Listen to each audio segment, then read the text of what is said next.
everybody, and welcome to the Absolute Football Podcast, Absolutely Non-League, the show dedicated to everything from the National League North, and National League South. I've had to change my introduction because we're not sponsored by Vanarama anymore. I don't know how many introductions I've done this season because of a show split as well.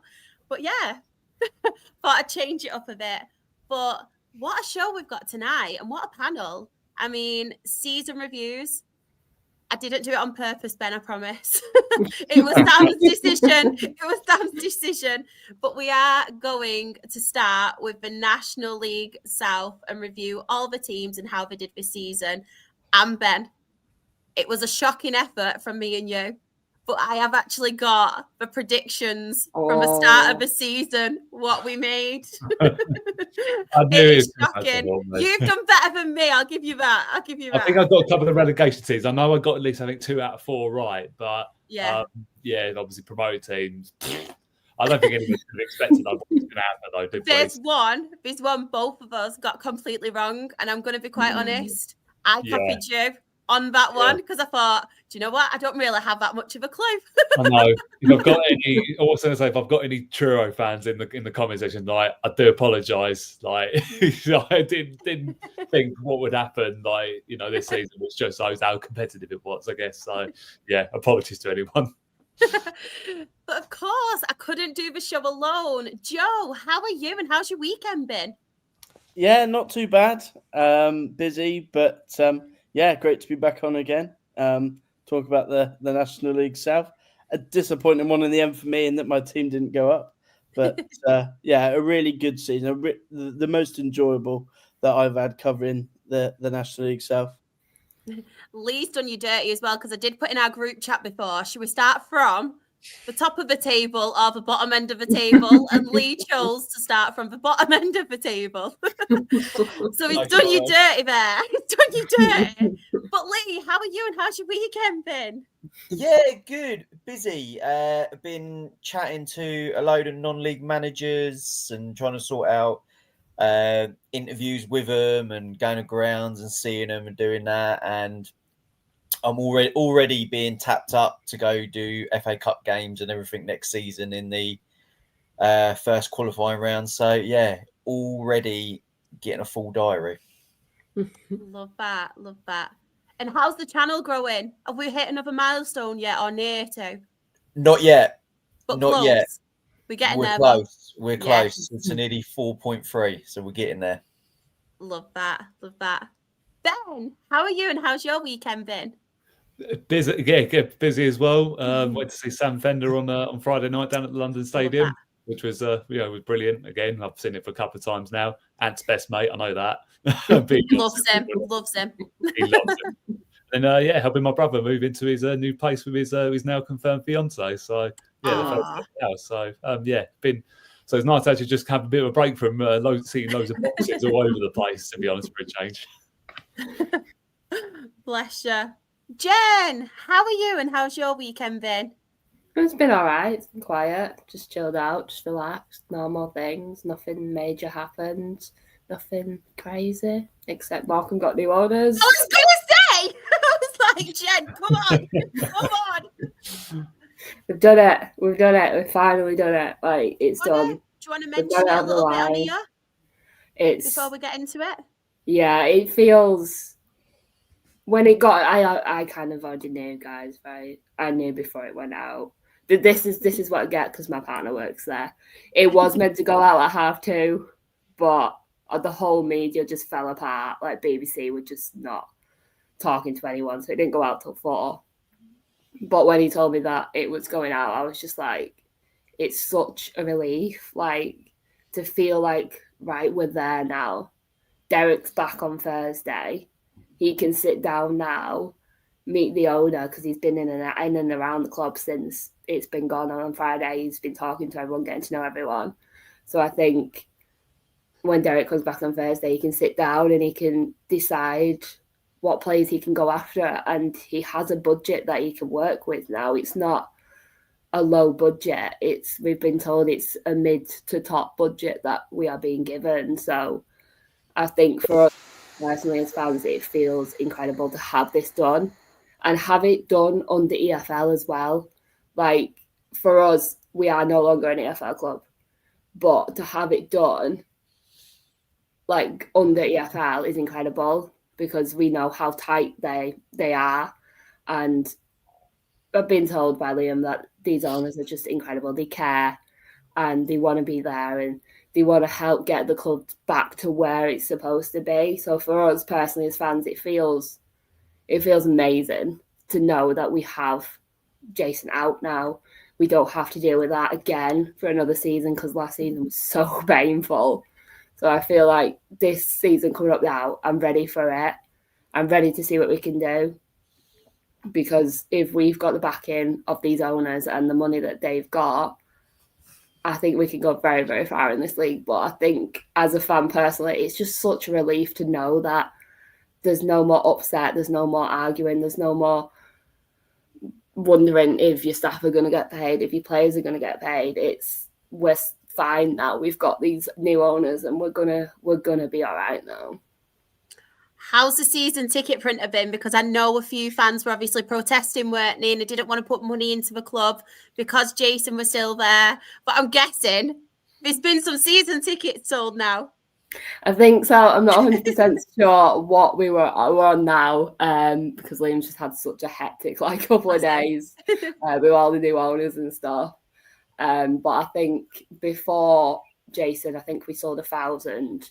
So I'm guessing there's going to be a couple of more thousand going through now, 100%, and especially with the early bird still on, there'll definitely be more season tickets coming through. But as a fan, I'm just ready now. I'm ready to see what we can do now. We have these new owners, and I think it's just such relief because last season we just didn't know what was going on, but now it's done, and it's been 6 months in the work that they've been doing this. I just think let's get the season going and see what we can do. I think it's a month today as well, isn't it? The fixtures come out, and then 2 months. 2 months to the day, first game of the season. Not long. It'll fly by. It'll fly by. It will. It will. But of course, we have a lot of people in the chat as well. We've got Luke. All right, everyone. My knowledge on National League South will be stretched tonight. Need to get on the pod for National League review. You're more than welcome to. And if you do know a bit about National League North as well, that is our next one, I'm thinking. So you're more than welcome to come on, Luke. I'm poaching you. Getting you ready now. We've got Graham, evening team. Luke as well. I missed the football just a month ago. Thank God for that. And then we have brilliant news from Markham. So happy they can finally look forward again. Really happy for you, Jen. Oh, love that. But National League South, we're going to start from the bottom, and I'm hoping my graphics come up because it did before. So, bottom of the table, we did have Eastleigh. Who wants to start us off with this one? Yeah, I'll go. No problem. I'll be back in a second. Eastleigh, I mean, where do we start? They hadn't had the best season, as we can see the stats there, and I mean, it's been a hard already because new team, that sort of thing, not the strongest squad in the league, but do we see them coming straight back up next season, or is it one of those things of they've had their time in National League South and it's going to be a struggle for them next season? I don't think it's one you can rule out. I think it's one of those really where the momentum, and I think it happens to a lot of clubs, that it's caught up with them a little bit. The back-to-back promotions from Isthmian North to the National League South. I mean, Danny Scopes, what an absolutely phenomenal job he's done. I know obviously he's left the club now, but he can leave that club even though they finished bottom with his head held high where he's taken that club, because the interest, it's grown. You know, to going from playing very, very small teams, like probably get crowds of about 100 in the Isthmian North, to going to the likes of Torquay, like it's a massive, not just that because you're in here, Joe, but as obviously the biggest well-supported club in the league, I thought would be the one to go for. But yeah, look, it was always going to be tough for them. They lost a number of key players at the end of last season to National League clubs. They found it very hard to replace them, and I think ultimately they had what I knew they would have is second season syndrome. They were one of my sides that I said they will finish in the bottom 4. I probably would have predicted them to finish bottom, to be honest. I just don't think they had enough in terms of the squads in there. But look, you can't rule them out forever coming back again. They've got a nice little setup down there, at Parkside. Their support base is growing as well. Under new management, getting a new squad together, no reason why they can't bounce back next year. But I think there's a lot of competition now in the Isthmian Prem with St Albans City, Dartford, other clubs in there that have dropped in that level that will want to bounce back straight away. So it will be tough for them. Definitely. I'm just looking there at obviously the form this season, and their away form massively let them down, didn't they? Especially with conceding goals away from home. That's they lost. One of their only away wins this year was against us. Sorry. Oh no. There were like 2 away games, and one of them was against us, and we were bad. So yeah, they were all right against us, but everyone else, no, they were rubbish. Graham's were ably conceding more goals away from home than total goals scored is mad, I know. And Lucas put, they have done what they can in the National League South, but fair play to them for reaching the National League South in the first place. Agree with that? Yeah. Definitely. I tell you what, though, I really like the kits. Yeah. I feel like the kits, especially the blue one. It's very modern now because I always remember back in the day, it was very bland sort of kits. They were back in the Ryman League days when we used to play them, so they've definitely moved up in that regard. I have to say, I just think that everything is there for them now. But it's a nice little setup, I think, for the level it is going back into, and they're going to have some nice local games as well next year. Yeah. It's going to be tough for them, but again, look, under new management. The owners will be looking to think, look, we don't want to just have a couple of years in the National League South and that be it. They'll want to be back in there and just to be competing because they know they've been punching above their weight. But again, there's a lot of clubs in the National League South have been punching above their weight for so long, and they'll see themselves no different, hopefully. So it wouldn't put it past them to bounce back straight away next year, but it will be a big ask for them. Yeah. So they did finish bottom. One team, I think me and you got right, Ben. Me and you did get right in our predictions. So Weymouth, they did finish 23rd. Again, I mean, I'm loving that pink kit, by the way. The pink and purple I'm loving kit. that pink kit. That is a vibe. Yeah. It's a complete vibe. I'm buzzing Yeah. Sam's put them on. Yeah. I'm so happy. But again, conceding, the goals they have conceded, obviously, wins. Only won 6 games all season. It is a bit of a concern, that isn't it? But does anybody want to speak about Weymouth? Yeah, obviously I see Weymouth perhaps a little bit more than most, given that I'm in Somerset. So I see Weymouth on our doorstep. I wasn't wholly sold on the appointment of Mark Molesley. Obviously, he'd had success there before at Weymouth, but had time managing outside of the National League South. Got the job back there, but it's a very difficult club to recruit for, difficult part of the country, and especially when you're up against some really experienced teams with lots of money, to bring in largely young players it is difficult. And given that they have conceded so many goals, you're always going to find it difficult to put any sort of form together in this league. And it doesn't surprise me that they went down. Like Ebbsfleet, I expect them to be near the top of the league they're going into. But it was potentially one of those seasons where they just fell short because of the other teams being stronger this season. Luke in the comments has put as well, Weymouth, they have been in and around the bottom for the past seasons. For past seasons, it was inevitable for them to go down. I have to say, looks a good ground as well. Yeah. It is. Do you know what? That's the thing I'm going to miss, actually. It's one of my favourite grounds to go to, even though it's a long journey for us, about 3 hours down there. But the setup there is for the National League, I think, or definitely competing in there. But like Joe just said, it is a hard place for them to recruit, and obviously support has gone down a little bit in recent years for them as well, which understandably so. They've not been winning games. They've yeah, I think they've been slipping, as Luke just said. They've been around in the bottom. Yeah. They finished the season badly the year before, and I was quite surprised they kept on. And Mosley, presuming that because of the success he had before, thought, look, get a fresh squad together, they could do it again. But ultimately, the biggest problem they had last year was, this season, was scoring goals. They just, they looked so toothless up front. I remember we went down there on a Tuesday night. You knew everything was going against them. We give them a penalty. We've been playing poorly, and then they put it wide, and you think, like, okay, that does explain a lot for where they are at the moment, because they're massive confidence. And a bit like Aveley as well. Momentum is such a huge thing in football, even in the lower leagues. I remember when they came up to National South the first time and gone straight through, and obviously COVID hit him, but they went on to win the playoffs. And again, another side that went back-to-back promotions, and probably again punching above their weight a little bit for where they were. So yeah, again, it wasn't unsurprising. I think they just need to regroup again and get season maybe get in and around near the playoffs if they can. A bit like what having Waterlooville have done, because that was a tough league for them to go into. So it's not going to be easy for them to bounce back straight away. But again, look, they just need to get a feel good back in the club again. If they can get off to a good start next year, get a couple of wins under their belt in the opening month of the season, then it might hold them in good stead. But it is going to be tough for them. So they need to recruit smartly. I think that's the best way of putting it.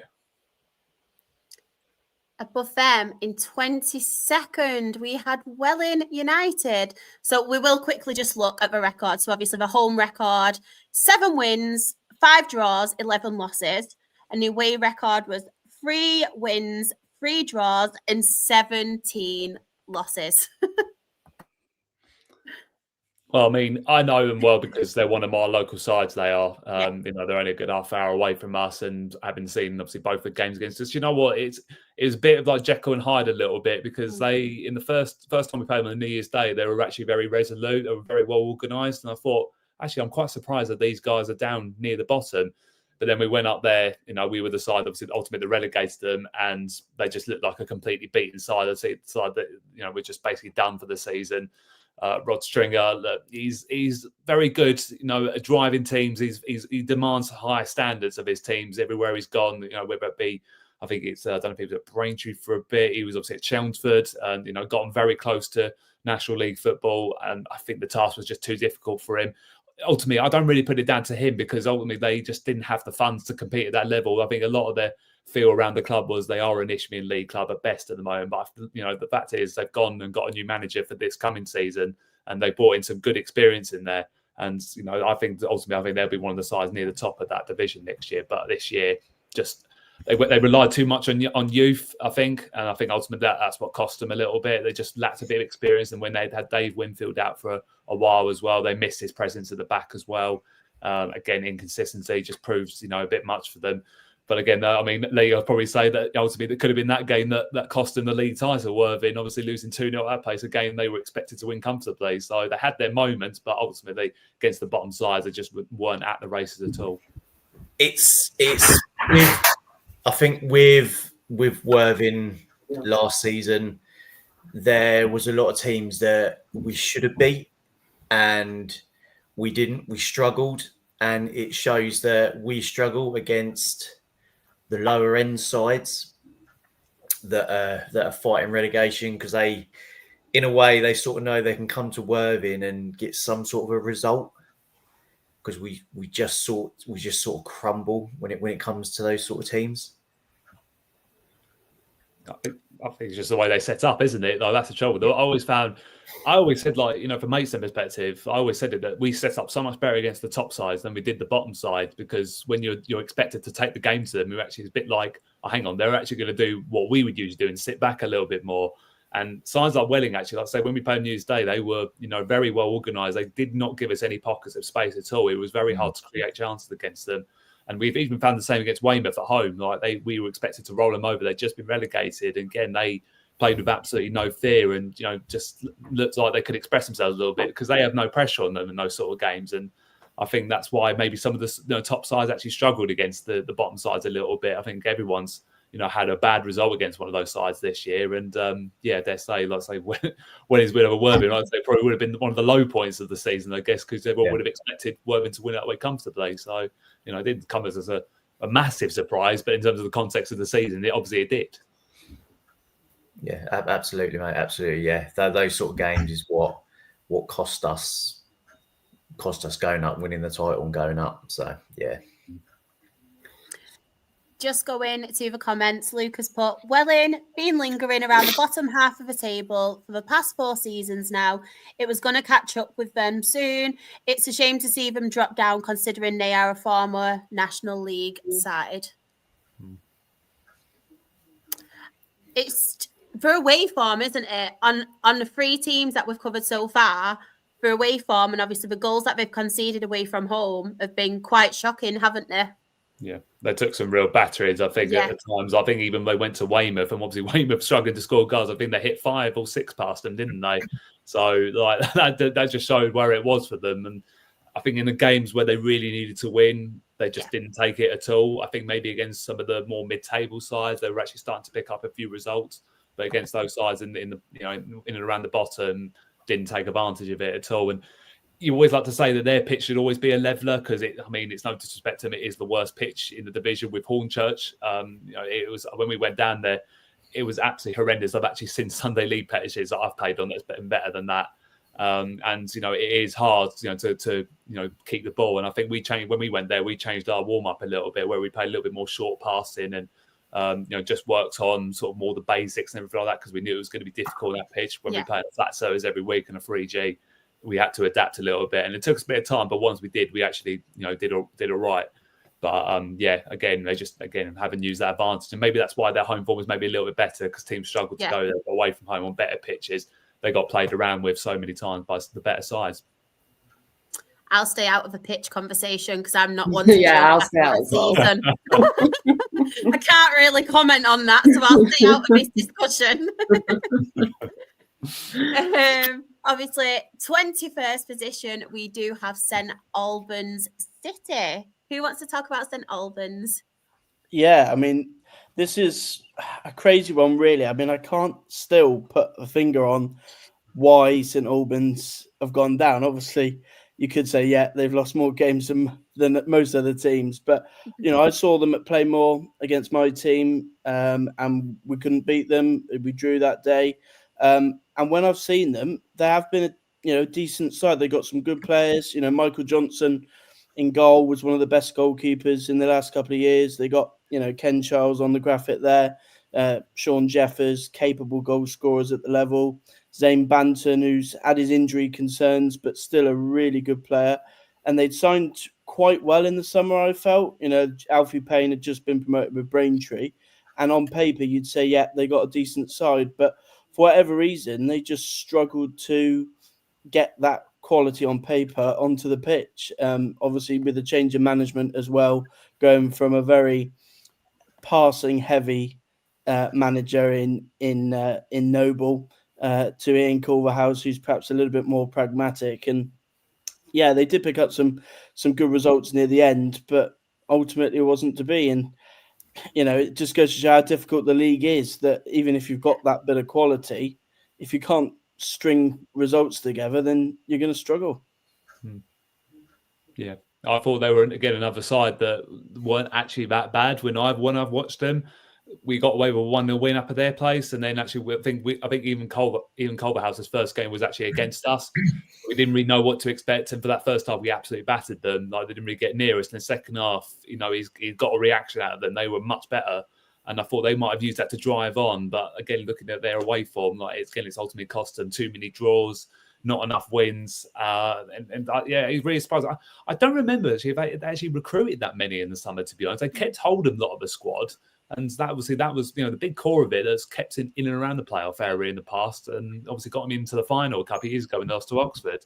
So, but again, it just shows that, they've lacked obviously goals, and a man they've always relied on for so many years, Sean Jeffers, was their go-to man for 25, 30 goals a season, which ultimately got them, in and around sort of the top 7 area. And obviously he's really struggled this year, and I think he's gone now, hasn't he? So Ken Charles, again, actually a player I'm very familiar with. He was actually part of our youth setup at Maidstone for a few years. Being fair play to him, he's gone up there, he's got a bullet header against us, I'm pretty sure. at our ground. But I really cannot pinpoint what's gone wrong for them. They've got a great support base. It's a nice little setup there. And for me, they were too big of a club to I know you say no one's too big to go relegated, but in terms of what they've got, I can't believe they're heading back into the 7th tier, to be honest, because they are a club that having the rights to be pushing for playoffs every year. I mean, even got to the National League, they probably would be punching above their weight with the sort of grounds they'd be competing against. And I know there have been talks about them going into a new ground in the future, but ultimately, they've just been let down by too much inconsistency. And I think the poor start to them really hit them hard because they really struggled in that first couple of months of the season, and they just have never recovered from it. And maybe if Ian Cobhouse had come in, maybe if he was a manager at the start of the season, they might have done it, because I think their win ratio wasn't too bad. Their form was a lot better. But ultimately, you got to start the season better, and they just didn't, and they just carried it on all the way through. Just going back to the comments as well, Luke has mentioned. I tell you what, Luke, to say that you said you weren't well up on National League South, you're doing quite a good job. I'll give you that. Rather saying a lot, yeah. I don't like it. He's put, I'm quite disappointed with St Albans City. Whenever I usually check up on the National League South, I have always seen them in the playoffs, but I'm really shocked how wrong it has gone for them. Jen, before we move on, I mean, surely you're with me. Them two kits. I'm a fan. Yeah, I really like them. We had the yellow. Was it yellow? Pretty sure we had the. I think it was the yellow goalkeeper kit we had this year, and I loved it. I just think it was such a nice colour. And I've always wanted a pink kit. Like, if anyone that works with Markham is watching this, can you just make one pink kit just for me? Like, you don't need to go on sale. Just make one, because I love the idea of a pink kit. I just think it's great. I knew you'd agree with me. Yeah. You have the pink one, I love the yellow one. Yeah. As you can tell, my favourite colour is yellow. Yeah. Don't know if anyone could tell. 20th position, so just avoiding relegation. We have Salisbury. Who wants to talk about Salisbury? I mean, sort of looking at Salisbury, and they just stayed up. But if you look at like the teams we've looked at already, and when it comes to the top goal scorers, that's where they've all really struggled. Yeah, because we looked at the teams, and I think one of them was 8 goals for the season, 9 goals, and then 2 other teams like Salisbury that had 10 goals. Yeah, I think that's been the difference this season. Is if you haven't got someone up front that is just that sort of that target man that is just going to get you even 15, 20 goals a season, then you are really going to struggle. And I think that's what we found with the lower end teams is they haven't got those target men. And I think something really needs to change next season. Yeah, I think the problem with Salisbury there is Josh Hedges got 10 goals, and he spent quite a bit of time out through injury. And they started the season pretty well, and had sort of a drop off towards the end, and it coincided with him being out of the team. But that being said, I think if you'd have offered Salisbury the chances to finish 20th, I think they'd have taken it. I think it's just about making sure they stayed up. They've actually recruited really well so far this summer. They brought in a couple of players that I really like. Mike Atkinson from Hampton went a little bit under the radar, but really impressed me. And they brought in Tommy Willard and Matt Briggs as well. So obviously they realise that they need to add some more goals, and they've already gone out with the likes of Briggs and Willard and brought in players that you would imagine could get sort of double figures for goals in the National League South. So. Yeah, I'd agree with that. I think coming into a new division again, I think this is like the second or third incarnation of Salisbury, I think, in my lifetime. And they have to keep bouncing back every year. And that Brian Dutton knows the club inside out. He's been there, as a player, and obviously now taking charge as a manager. He knows what the supporters expect. I think they've had it very tough this year. I think maybe had it gone on for a couple more games, I don't think they would have stayed up, to be honest. I think they've just about got away with it, putting it that way. They've just slipped a little bit, they pick up an odd good result here and there. I think that's the thing, they were just slowly chipping off wins, but couldn't get into a very good run of form. And I think that was ultimately why they ended up where they have done. And I think that's in Salisbury, sort of St Albans were very close to pushing them. I think had they not maybe had to go anywhere else but Truro City on the final day of the season, then who knows, they might have pulled it off, the escape. But for Salisbury, I think it was a case of just staying up in the division, building their way forward, and like as Joe just said, they've recruited probably one of the best out of some of the National League South sides so far. Just the experience they brought in. They brought in 2 very tricky wingers that would get into pretty much most National League South teams, if not all of them. So they've done very well to get him, down there. So I'll be interested to see if they can really push on next year, maybe in towards sort of a mid-table sort of bit. But with if they bring in quality like that, again, you maybe not wouldn't put it past them that to have a go for a playoff place. But I think ultimately the aim should be getting the top half for next season. But tremendous achievement for Salisbury for their first season back in the league. Jen, I just wanted to come to you because obviously compared to the other graphics we have seen, goal difference wise, it's not too bad, is it, compared to all the others? And I don't know if you've noticed like me, but they've drew a lot, haven't they? Especially away from home. Yeah, I think obviously coming from us, we had horrible away form as well. So I can see where you are drawing, you're still getting the points, which at the end of the day, the points add up. And if you've got them points at the end of the season and you're above that relegation zone, you're going to survive. So I think it's all about trying to, even if you can't win away, to get a draw, because at the end of the day, the points matter. And they've done it and they've managed, and fair play for them for fighting in a league that's really, really, really hard to stay in. I mean, 11 draws away from home. That's a lot. We had a lot of 1-0 losses, so if we had a few more of them, I think we would have been all right. But again, I think in this division, though, if you get like draws away from home, especially if we're at the bottom, that's actually quite key. I know, obviously, wins obviously would be a little bit better, but home form is massive. Especially when you get the top sides coming past, with big away support, it gives you that little bit of extra boost. And I think that's maybe what helped them a little bit. Obviously, they've got 7 wins, 11 losses isn't horrendous. That's the thing. And that's the thing. They were very hard to beat, put it that way. They weren't, never any pushovers. I don't think that, most times during the season. Like I say, their goal difference shows that. They just, I think they just maybe couldn't see out games sometimes, which maybe was the reason they didn't fish a little bit higher. But if you can get points on the road even against some of the sort of better sides in the league, you've got every chance of staying up. Right. Who do we have next? So Enfield Town finished 19th. I mean, difference with top goal scorer their league. It's a massive difference. But I mean, I saw a few of Enfield's highlights on YouTube last season, and I think they didn't have the best start. But then more towards the end of the season, you were seeing them, and they were beating teams they shouldn't be beating, and they were nicking the last. They were getting goals in like the 90th or the 91st, and they were winning games 3-2. And it helps that they had a top goal scorer with 17 goals. I think that's what the difference was from them going down, really. But I mean, the season for them, 19th, staying up, I think it's a great season for them.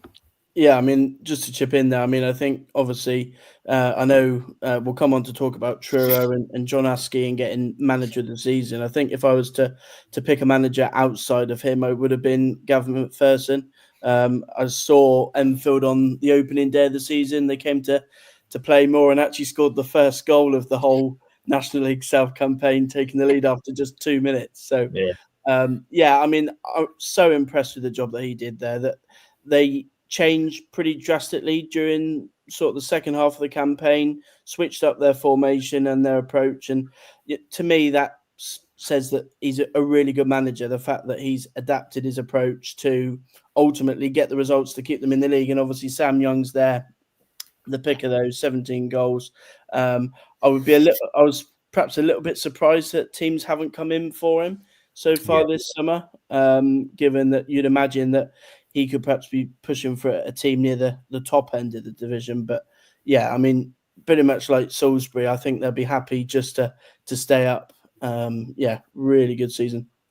I mean, they proved me wrong. I had him in the bottom 4, and for a long period of time, I thought, if you'd asked me in January, I would have said they're good as gone, because when we beat 4-0, they were dreadful, and I'd never seen a team defend as badly as they've done at this level for a long time.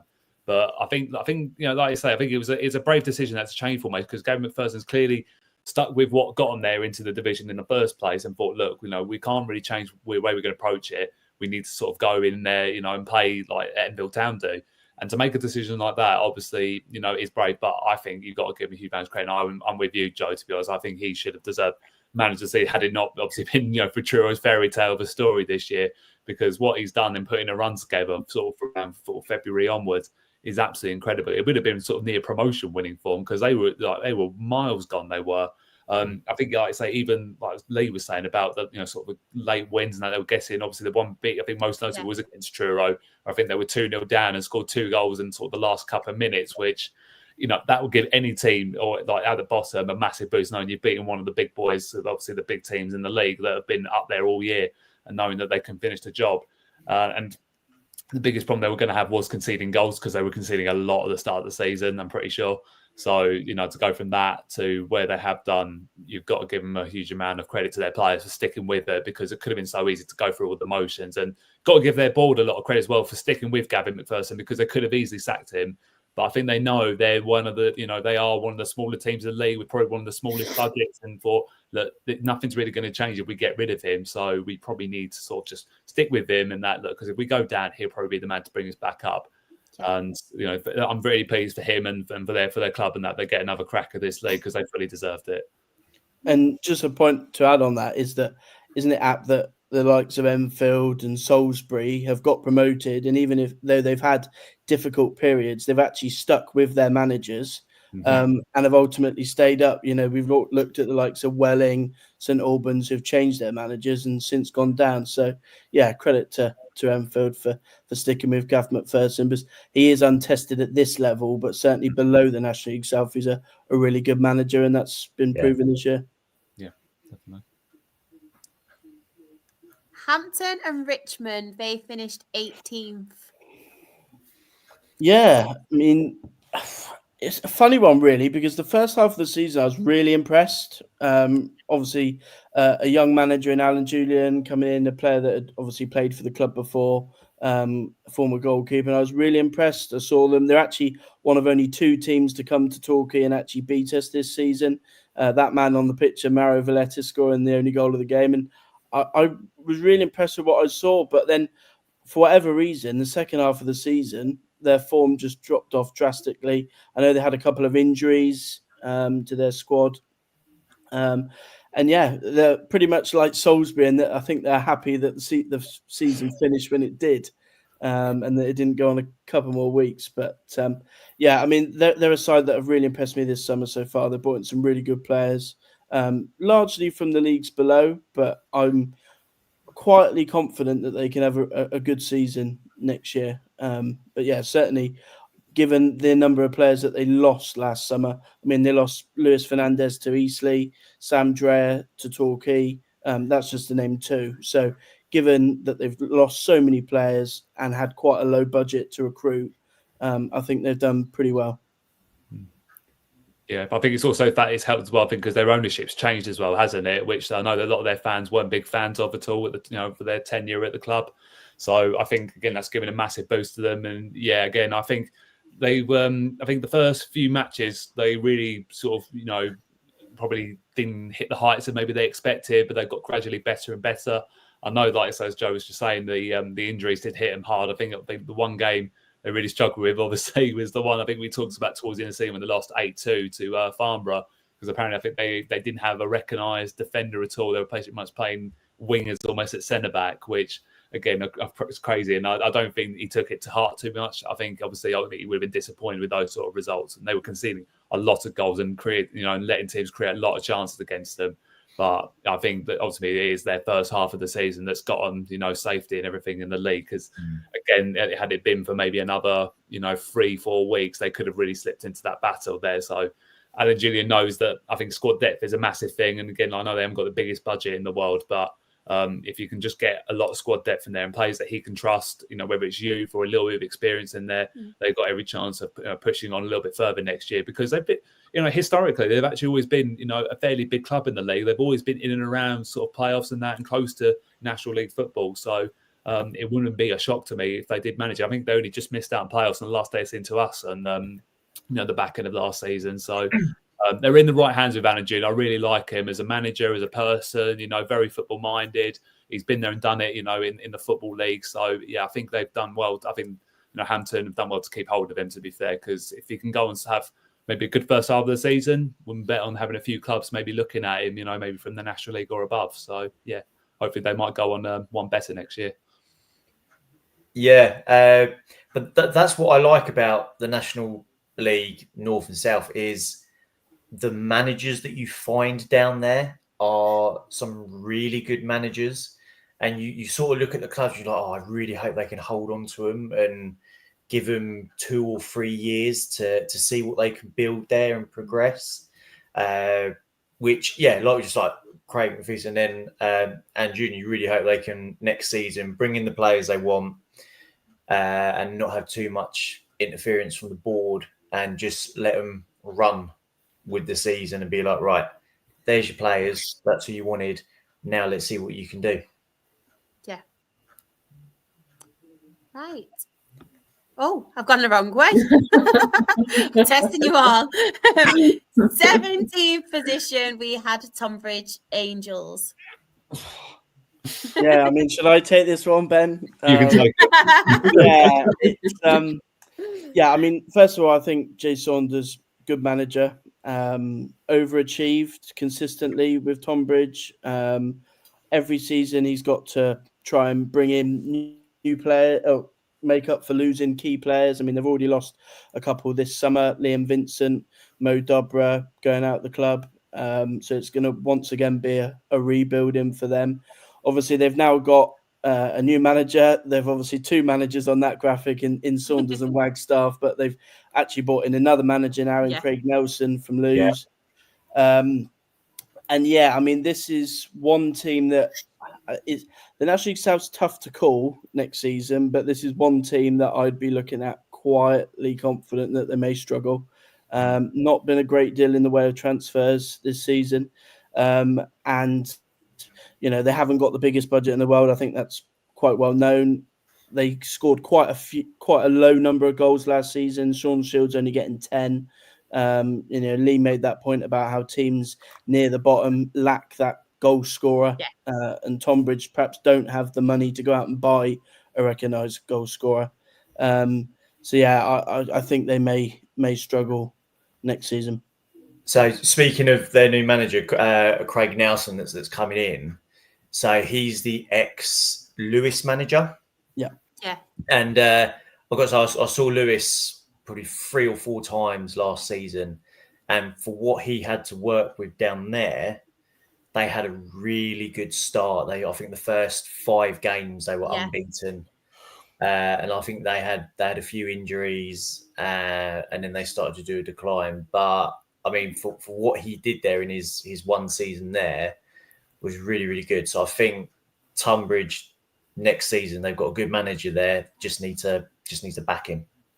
Yeah, the thing I would add on that, I mean, I agree. I think he did a good job at Lewes. Obviously, pretty much a similar job to what he's got at Tonbridge next season. That he's had to rebuild a team virtually from scratch. Yeah. The only thing with him, very good coach, very highly rated at lower levels, but it's almost as if I wanted him to get a job like this sort of a year or so or 18 months down the line. Yeah. Whereas I feel that potentially he could have stayed at Lewes properly, had another sort of year building with them, then make the step to take over a Tonbridge. Whereas I think potentially it could be, a year or so early. But yeah, I mean, I hope he does well because he's a good young coach. Mm. I just think it's a massive job to rebuild a team with not a great deal of money. Yeah, it is a big gamble, I think, because Jay Saunders is someone that knows the level really well. Obviously, hadn't guided us to promotion from that of this league. Obviously, Tunbridge, like I say, he's done tremendous from what he's had to work with, but he's been used to that, to be honest. He's never always had the biggest budgets to work with, even when he was at Margate as well, back in the Isthmian League. I think he's very good at just attracting good players to want to come and play for him because he's such a good manager. And, the way he brings a camaraderie, but, amongst squads. And I think he's done that at Tunbridge because it's a fairly young squad they've got with a little bit of experience levels of the likes of Wagstaff. And obviously our top goal scorer, Sean Shields, is for me is one of the best crossers, on his day in the division. Again, if they keep hold of him, that will be massive for them. But ultimately, it is going to be a huge task for Craig Nelson to rebuild that side and keep a little bit of momentum. And ultimately, I think what's really cost Tunbridge this year, maybe even financially, is the fact that they lost their FA Cup game to Harborough. In a game that, really on paper, they should be winning, and they could have got their big day out of Reading. Obviously, that's easy to say in hindsight. It could have been someone else, but they could have really got that big money spinner tire that could have kept them going for a few years, maybe allow them to bring in a couple of more experienced players. But ultimately, they messed up that chance. And I think since then, their form's just really slipped. But like I say, defensively, they weren't all that bad, really. They were always quite an organised side, Tunbridge. Again, like I say, we just ultimately, the sides that have always struggled at the bottom, are the ones that just can't score the goals. I mean, we're looking at, we haven't got, obviously, taking, Enfield out of the equation. I don't think we had a goal scorer more than 10 goals, which is, remarkable, really. And it's going to be difficult for Tunbridge to follow up, what's been probably a good few years, and a lot less pause been getting to the mind that they feel like they should be in and around the playoffs. But ultimately, I think they need a bit of a reality check to think, look, they've been punching above their weight, the last couple of years, and they need, a bit of stability. And obviously, with a new manager coming, they need to ultimately, like I say, stay up, because I really do think they might be one of the sides to struggle next year. I'll be interested to see how transfer news goes in the next couple of weeks, so to see if that changes at all. Right. I nearly pressed the wrong button again then. 16th position, we had Slough Town. I mean, 15 goals for the top goal scorer, though, so it's getting better. It's getting better. Who wants to talk about Slough? Yeah, I mean, Slough are a great team to watch. Certainly for a neutral, score a lot of goals. I saw, funny enough, Scott Davis himself said that they've actually scored the second highest number of goals in the league over the last 2 seasons. Yeah. They're a good side to watch. Always develop really good young players. The likes of Spazov, the likes of Ogbono's just been announced as a Sutton player. So obviously another player to have moved up the pyramid. Yeah. But I suppose given that they've had to go with younger players, it's that away record that's really taken a hit. 14 defeats and conceding 48 goals. That's, when you're conceding that many goals, you're going to struggle to win games. Even if you've got a player like Spazov that's scoring as he did. So, yeah, I mean, for the job that he has there, Scott Davis is one of the best managers in the league for me. Hasn't got a great deal of budget, always loses key players, and has them fighting every year to be sort of roughly mid-table. Yeah, I think they're one of those sides that are probably happy to be in there. Again, they overachieve every year with what they do. But again, a big part of that is Scott Davis. Like, he's one of the best young managers coming up in the division. Obviously, still played. He still has an influence on the pitch as well. He's not one to just make some of them goals as well. He scored in the season. I'm pretty sure this year. Yeah, like he's a very likable guy. I love hearing his interviews and that. Like, he's very, very down to earth. He is, and it really doesn't surprise me that a lot of players want to go and play for him, because you've got a manager that will almost have put an arm around you when you have a bad game in that. I think he's that type of manager. Obviously, he'll demand high standards of his players for sure, but for Slough, to have the likes of Spazov to have 15 goals, that their stadium for me is one of the hardest to go into in the division, because it's not the greatest 3G pitch in the world. They have a very good, hardcore supporters behind them. It's a ground we never tend to win at, to be honest. We always seem to lose every time we go there. I would say they'll be comfortably in the division again next year, and maybe this year.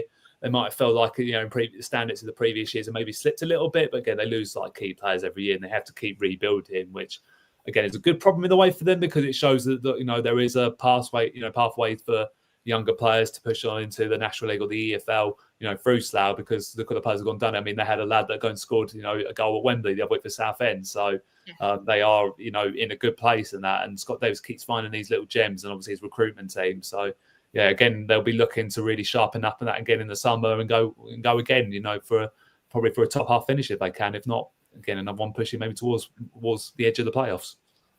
Yeah, that's like I said before. That's what I like about these divisions is you find those little gems of a player, and they can make someone can make or break a season for you.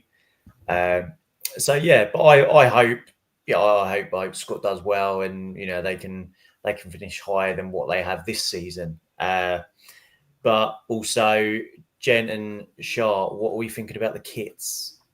I'll go to you first, Jen. I do like the blue one. Can't lie. But then I know Shah's gonna love that yellow one.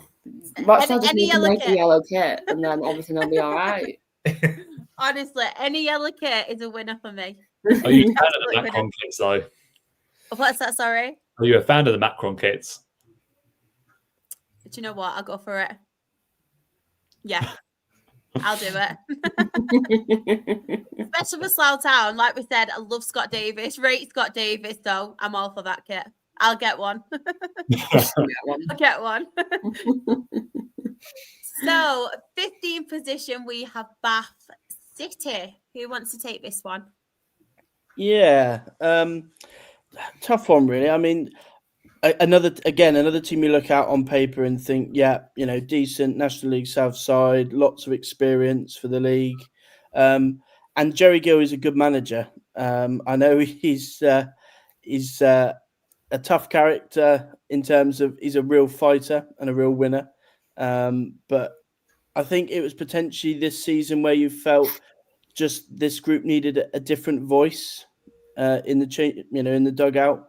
And I don't especially rate Darren Way as a manager above Jerry Gill, but I think sometimes groups come to the end of their sort of cycle. They just need that fresh voice. And obviously Darren Way came in.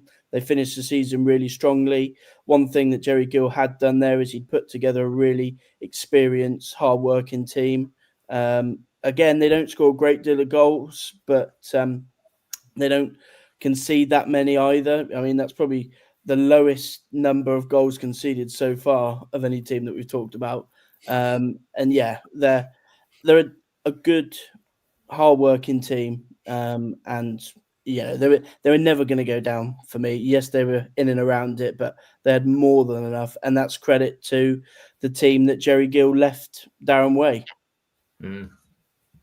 Goal scoring has been the big problem, though. But then again, defensively, you look at it, it's actually not that bad. They probably have one of the best defensive records in the league. It's one of them, really, where they probably played out quite a few 1-0s or 0-0s and everything like that. And, ironically, probably the highest scoring game they had this year was against us, a 3-3 draw at their place, which was probably one of the more entertaining games, to be fair, of the season. But I think they brought in good players and players that knew to keep them in the division. Obviously, Joe will well know they brought Brad Ash as well, on loan from Torquay, which was a big part of why they managed to stay in the division. I think it was a huge part. I think he's stayed now for next year, hasn't they?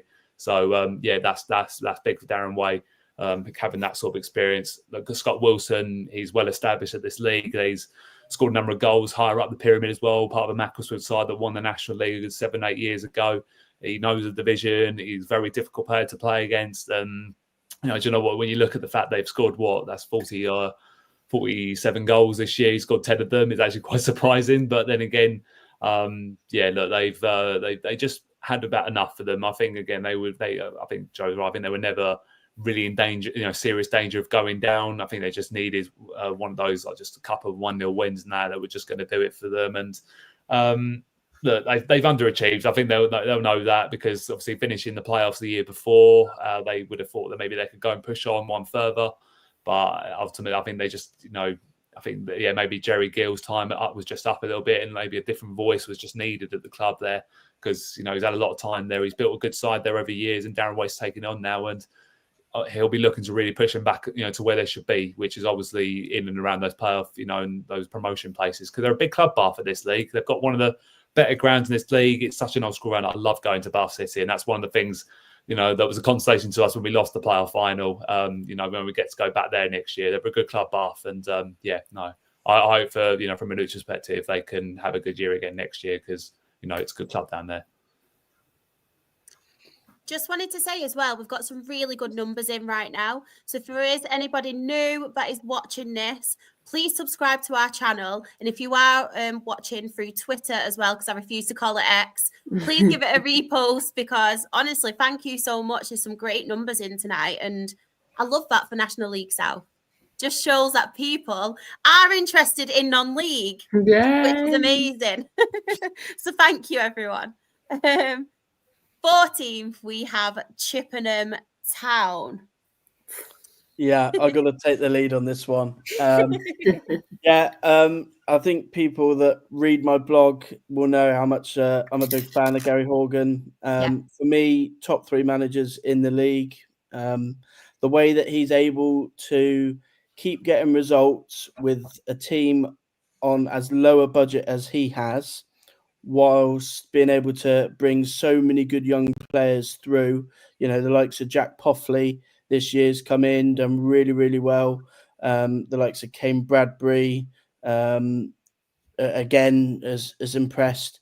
A really brilliant job. They always go under the radar, and they're always a team that people say, yeah, they're going to struggle this season. But they play a really good brand of football. They're difficult to beat, especially at home.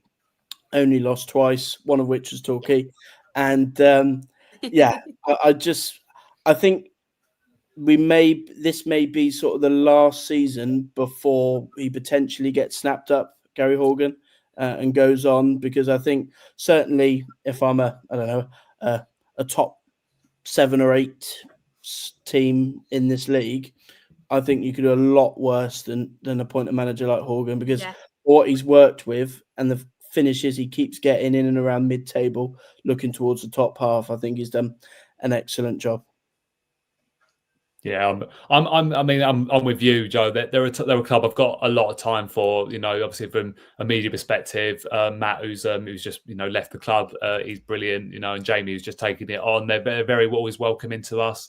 Again, like they're one of those sides that people, again, it's almost a bit like Everton in a way. I think like they're a side that just in the league, that sort of you don't really notice them too much. But again, they give you a hard time. And like I say, I think their brand of football is probably surprising maybe for where for maybe the level they're in. They do like to play from the back. They do always like to start from the goalkeeper. And Will Henry's obviously been there for a fair few years now. And I think the good thing is about Chippenham for them is they've got a lot of players that buy into the philosophy of the club there. They've got a lot of, experience, like lots of Tom Mayhew, like I say, Bradbury obviously coming in, Matt McClure, who's very well experienced in the National League and, a big talisman for them. They rely on him probably quite a lot in the final third. And Freddie Grant, who's I think he just signed another contract with them for another year. So they are a side I've got a lot of time for, and like Gary Horgan for what again probably one of the smallest budgets in the league. They've got probably one of the smallest support bases in the league, but ultimately they give you a really hard game. They do. It's never an easy one to go to at their place, or when they come up, because the way they're set up is very very hard to beat. So again, I think that what they do in the summer, I think they'll still be fine next year. As long as they've got someone like Gary Horgan still to keep the train running for them, you just hope it doesn't catch up with them. But I think they're in a good place, financially for the club, and they've got no reason not to aim for another sort of mid-table finish if they can, pushing towards the top half. I think that'll be their aim for next year. But again, another fairly successful season for for the size of the club. Definitely, because when you think about it, obviously there's 11 losses, and then 25 of them, obviously, they're unbeaten. I know, obviously, they've got 8 draws. But even the wins they've got, especially away from home, to be fair, 10 wins. Yeah, I think that might be partly down to the fact that when they go away to the bigger teams on better pitches, they actually enjoy it more, because they are a good footballing team. So Chippenham's pitch isn't the greatest, and I think that's potentially something that holds them back. And they've got good players there that like to play a decent brand of football, hence why they are better, I feel, away from home. I'm pretty sure they beat Boreham Wood as well 4-1. They've done them 4-1 and played them off the park at times. Like that's the thing, not many teams have gone there this year and pretty much owned them in their own patch. So yeah, I think again they're one of those sides that they'll probably take about maybe 15-20 fans away from home. And they're probably playing crowd of maybe 1,500, 2,000, and expected to roll over. But that's the thing. I think they come into it, and I don't think Gary Horgan puts a lot of pressure on his players. I think that's the sort of games they want to be involved in. That's why they're in this division. They've been in it for so long. They thrive off those sort of games, and the money it brings in for them and the exposure it brings for Chippenham. I think ultimately their FA Cup run a couple of years ago really helped that, put their club on the map, and it's really progressed for them now. Again, they were playoffs. I think the year we won the league, they got into the playoff semi-final. So again, no one expected that. They would come and just keep, defying the odds every year. And, it's never a surprise for me when they stay up, because I never want those people to put them, in the relegation battle, because I always know they're comfortable staying in this division. They're good enough to. So, yeah, I think they'll be looking to really push that forward and really go for it again next year and, create some more memories. Because ultimately for them, a club like them, their aim is to get the scalps in this league and, against the big sides. And that'll be their target again for next season. Jen, rate the kits out of 10. I don't like the sponsor. I feel like the sponsor ruins the shirt. Like, it's just too big. It's like, I like the black one. I do like an all black kit, but I feel like the logo and the sponsor's just too big. It's too big. Calm it down. Right. Who wants to take this one? Yeah, Chesham. None of you was too excited about this one. Well, I mean, it's just starting with the kits as well. You can't really say much about those kits, can you? But no, I mean, Chesham finishing 13th. They've had a decent goal score of 13 goals for the season, and I think the home record has let them down. 10 losses at home. It's a lot. I think for a team, when you play at home, your home ground is meant to be your fortress.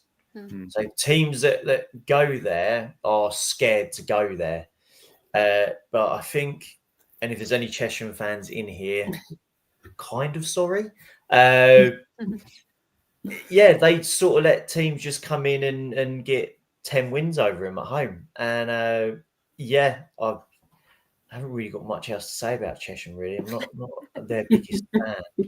Yeah, I mean, I'm getting bad vibes from Chesham. Obviously, they're one of the only teams that beat Torquay at home. Only 2 teams came and beat us, and Chesham are one of those.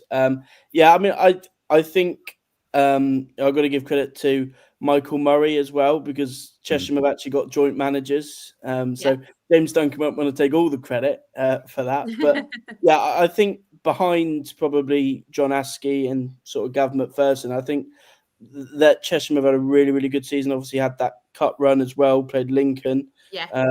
And for them to come up into the National League South and finish 13th in their first season, well, they'd have absolutely snapped your hand off for that, especially given that they lost Ricardo German, who scored 40-odd goals for them the previous season, to come up and do so well in their first season. I think they should be quite pleased with their efforts.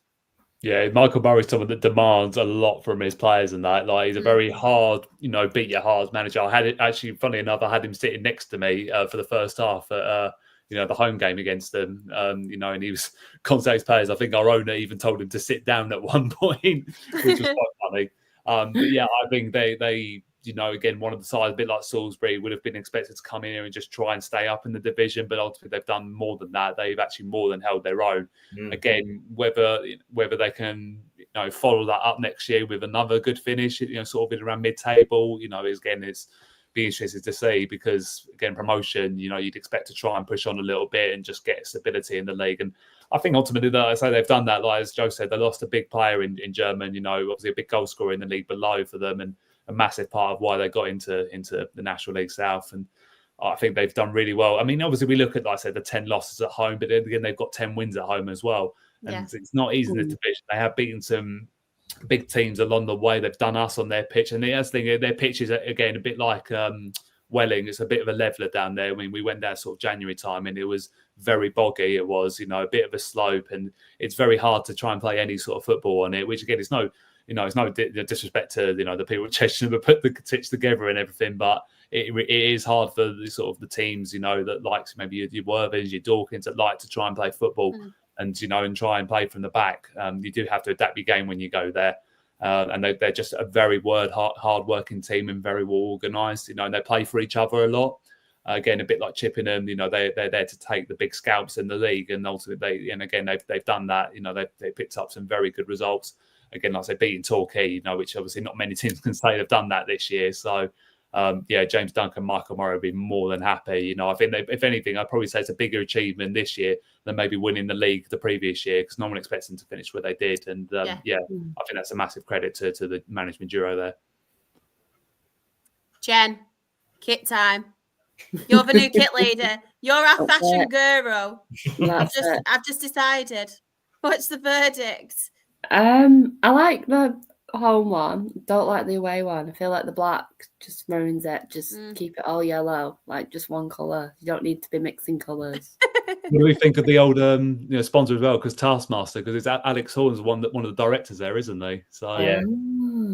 So he's I think he's quite a regular to the games there. He's a big fan, yeah. And I think that must help as well with track players, because it must be hard for a club like Cheshire to attract players.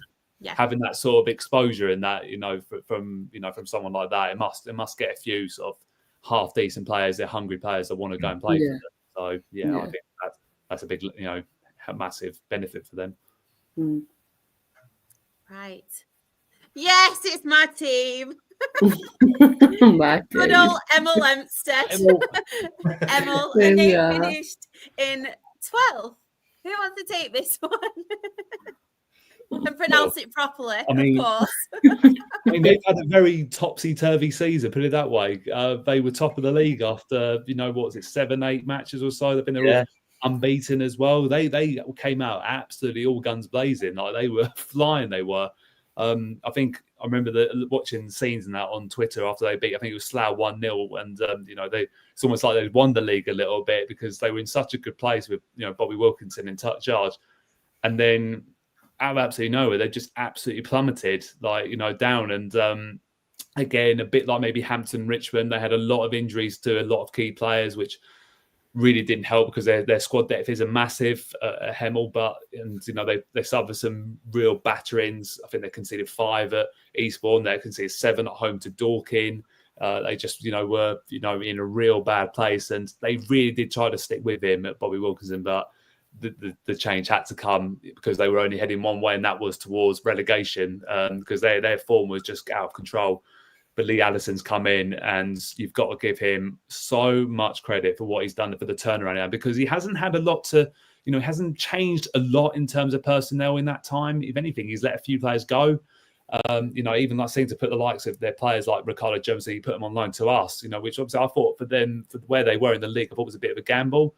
But I think they needed game time, and obviously, it's paid off for them. He's got experience as well. I think it's his dad as well, Ian Allison as well, who's very well experienced at this level. Got Bournemouth promoted, a good decade ago or so.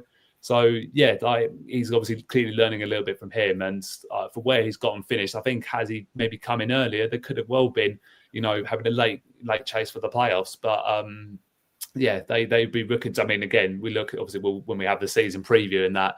They'll be one of the sides I need to look out for because they've recruited very smartly so far. I was about to say that. Yeah, brought in a couple of players as well from their local rivals as well at St Albans. So, they won't be no pushovers next year. I think they'll be really looking to push on again. And again, they're one of those sides that have always been in and around sort of the top half of the league. So maybe a full season under Lee Allison, they could really do something. If they go in with the form they finished the season with, then happy days for them. But great season for them. Anybody else want to add anything? No? Not for me.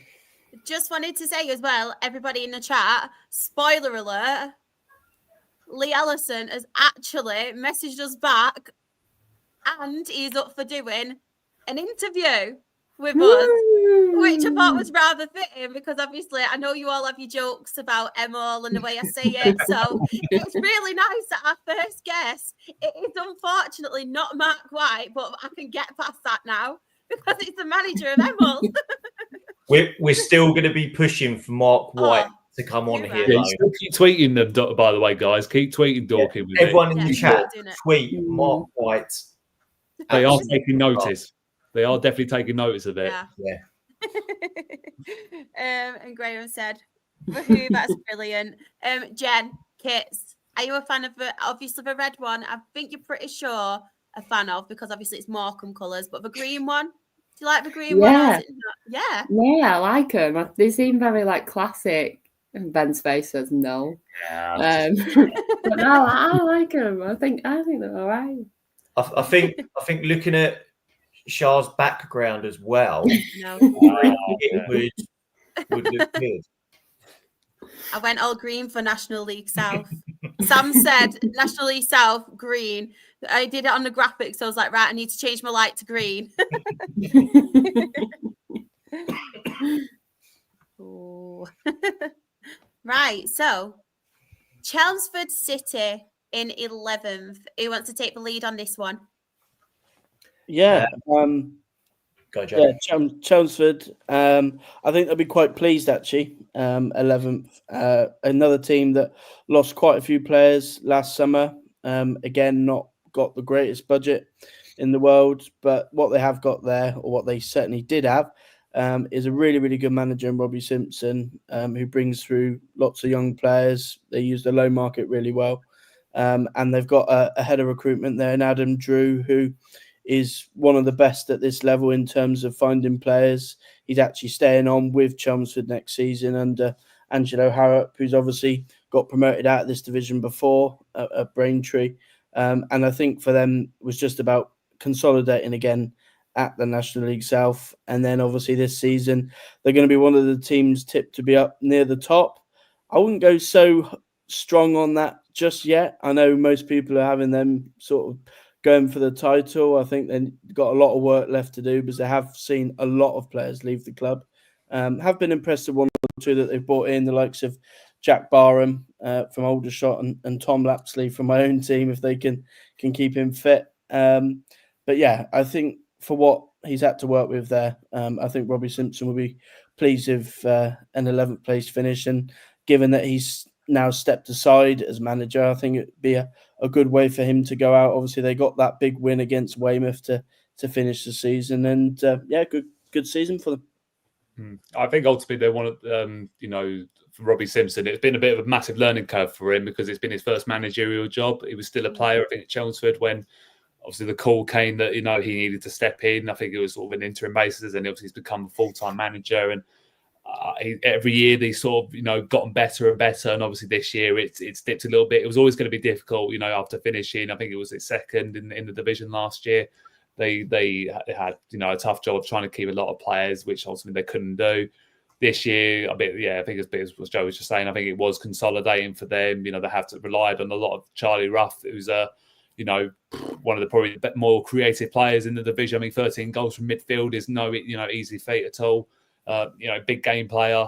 I think he scored a couple against us at our place when we lost 5-1 to them. And again, they've been a bit hit and miss. And something's obviously clearly gone on there. Obviously that they've come out with this whole completely new ambition that they want to really get into the National League now, and it doesn't. They don't want it in the next couple of years. The 10 of the players they're signing now is for it to be now, and I'm probably sitting saying that they are going to be one of the real title contenders this year if the caliber of player they keep bringing in is the likes of Jack Barham, obviously Chris Haig they've brought in as well from Worthing. It's a good coup for them, so they are in a good place at the moment, and I think their fans have got every right to be excited. Obviously, they're going full time as well, so that's going to help them massively. And maybe Robertson's will be thinking, maybe if I was still there, I feel like I could have maybe pushed them on in that. But look, I can't have any complaints with their ownership of bringing someone like Angelo Harrop in, who again they didn't have the best budget at Braintree when he worked there, but he really probably overachieved. And I think everyone in that playoff final probably assumed that Worthing go and win it, and obviously they won. They came out 4-3, a bit unexpected, sort of result. And I know obviously left, and they've really pushed on now, Braintree to finish the season well. And again, I think all eyes will be on Chelmsford next year. I think they are probably the team to watch out for at this moment in time. Obviously, that will probably change with Maidenhead and Ebbsfleet and that all coming down, Dagenham as well. It's so hard to call, but for me, for the players they're bringing in, they're definitely going to be a side to be reckoned with.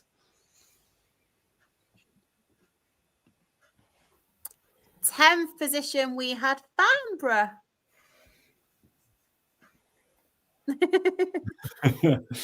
Anyone? Yeah, bit of an odd one, really. One of those teams that are always just on the edge of the playoffs, Yeah. but can't quite seem to get in them. Decent enough footballing team on their day, obviously 13 wins at home, really good home record, struggle away from home. But yeah, they've lost quite a lot of players. They've lost Richard Chin, who I imagine will go on higher. They've lost Ricky Holmes, their top scorer, to Chelmsford. They've lost Johnny Stuttle, that finished the season really well, really impressed by him.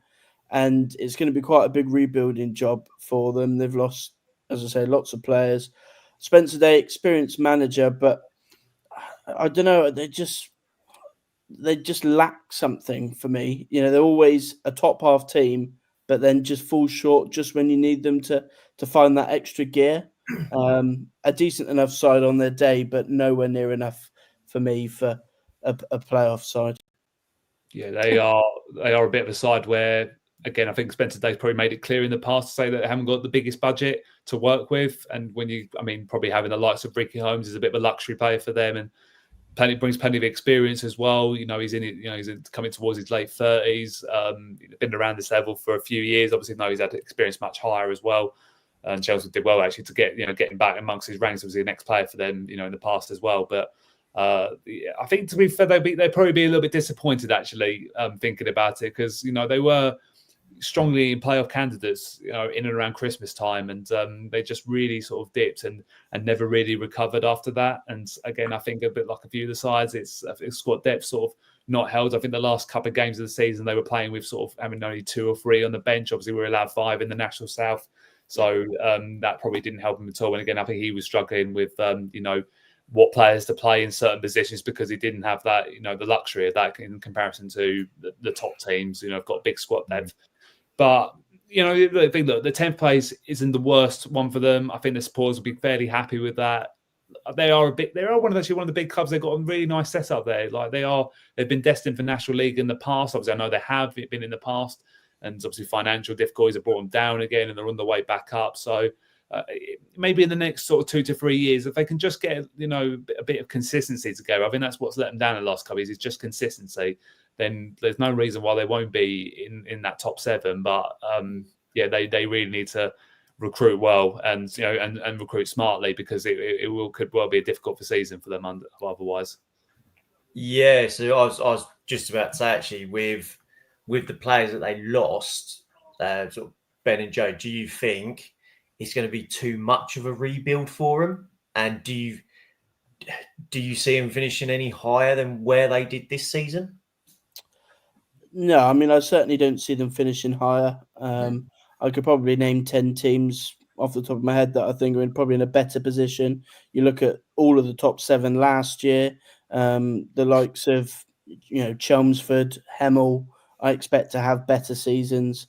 I think probably a mid-table finish is reasonable for them. I certainly don't see, given what they've got to replace and how short they were this year, I can't see them improving on 10th. No, I can't really add more to that, to be honest. I think they are where they are at the moment financially, and I just can't see them pushing on that. And that, like you was just saying, Joe, there's going to be a lot of better teams in that, in that division next year. And if they manage to finish 10th, then Spencer Day, deserves to be in the contender for manager of the year in that, because it's going to be a lot tougher next year than what it is this year for them. And I think they're going to be struggling to recruit the players that they want, because a lot of teams higher up are going to want the same players probably. So I think they just financially won't be able to compete with that. They won't go down, that's for sure. I think they just will be sort of, maybe heading towards slightly the bottom 10, maybe 13th, 12th potentially. I think that's where the highest they'll go. Yeah. Oh, we're getting closer to your teams, guys. You've been waiting. So, 9th position, Hornchurch. And I remember Anne on the lower league show used to say, whatever happens in Hornchurch stays in Hornchurch. Who wants to talk about Hornchurch? Yeah, ninth finish for Hornchurch. Not a bad season for him, and top goal scorer, 13 goals in Darren McQueen.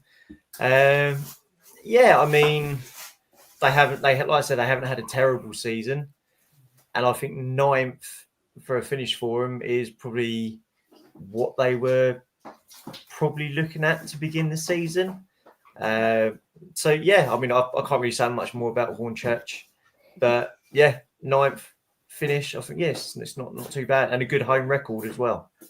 I said at the start of the season that I thought they would be one of the dark horses in the league. I think they probably, maybe you would probably say in the Premier League, maybe they finished the best of the rest when you think that the points gap between them and Weston-super-Mare just finished just above them. I think that for coming back into this division where last time they were in the league, it was well over a decade ago, they really struggled and went straight back down. So they had a hard task of trying to, hopefully we'll not replicate that. But when you've got someone like Darryl McMahon, who's won promotion from this level, he's established good teams in the past with, obviously, most notably Ebbsfleet. You always knew he had a chance, and obviously he's brought in players that he knows, that he relies on. Obviously, the man on our screen is one of those players, Darren McQueen, who was one of the big players. I think that got him promoted from National South with Ebbsfleet, and again he's relied on him for goals. They've got a lot. They brought in a lot of experience. They did in the summer, the likes of Angelo Balanta as well, who's a player I highly rate when he was in his Boreham Wood days. They've wouldn't say they've overachieved at all, to be honest. I thought of, with the squad they had on paper, I actually expected them to finish sort of in the top half, and I think ninth place is a very good return for them. I think if they would offer that at the start of the season, they would have snapped your hand off for it, because they're not one of the big boys in this league, but I think what their reputation the last couple of years with the FA Trophy and their high finishes in the Isthmian Prem, and obviously this year it is obviously put them in good stead. And with the recruitment they've already done, obviously when we come into it later in the summer, they're a side I expect to be pushing much higher up, because they brought in players that I wanted. So don't know what they're paying down there, but Hornchurch, I was just say keep an eye out for them next year. They'll be one of the big forces, I reckon, in the division. Yeah, I mean, I think obviously with them coming up into the league last year, I think they'll be really pleased with ninth. But going forward to next season, I don't think they'll be happy at all with ninth, given the calibre of the players that they brought in. So, Darryl McMahon's a coach that usually is quite heavy on the attacking side, but obviously one or two question marks defensively before. So if they can get it right, with the likes of Josh Reese that they've added, who are obviously a benefit of circumstance, the fact that they've added someone who wanted to go part-time because his wife's had a baby. So, yeah, to get a player who you'd imagine will be probably the best midfielder in this league is a real coup. Love Josh Reese. What a player. Right, so 8th position, we had Weston-super-Mare, and I mean, top scorer, Luke Coulson. A bit of a difference from what we've seen, isn't it, so far? 19 goals. I do like seeing a top goal scorer get nearly 19, 20 goals. That's what you want in a striker. So when I see that number, it's like, see, that's what you want. That's what you can see. Yeah, I actually think he got 20 goals in all competitions and 20 assists as well. So, nice. Brilliant campaign for him. Another one sort of benefit of circumstance that he wanted to move closer to home, having been, with the likes of Bromley and Ebbsfleet. But yeah, Scott Bartlett's another manager you'd have put in sort of the contention for manager of the season, given the improvement that they've made. And yeah, they will be up there again next season. I've not been overly sold on some of the business they've done this summer, and they have lost one or two, but they've retained pretty well. And they score quite a few goals. It always helps when you've got someone like Coulson in your team. So yeah, if they can sharpen it up a little bit at the back, they'll be a pretty difficult team next year.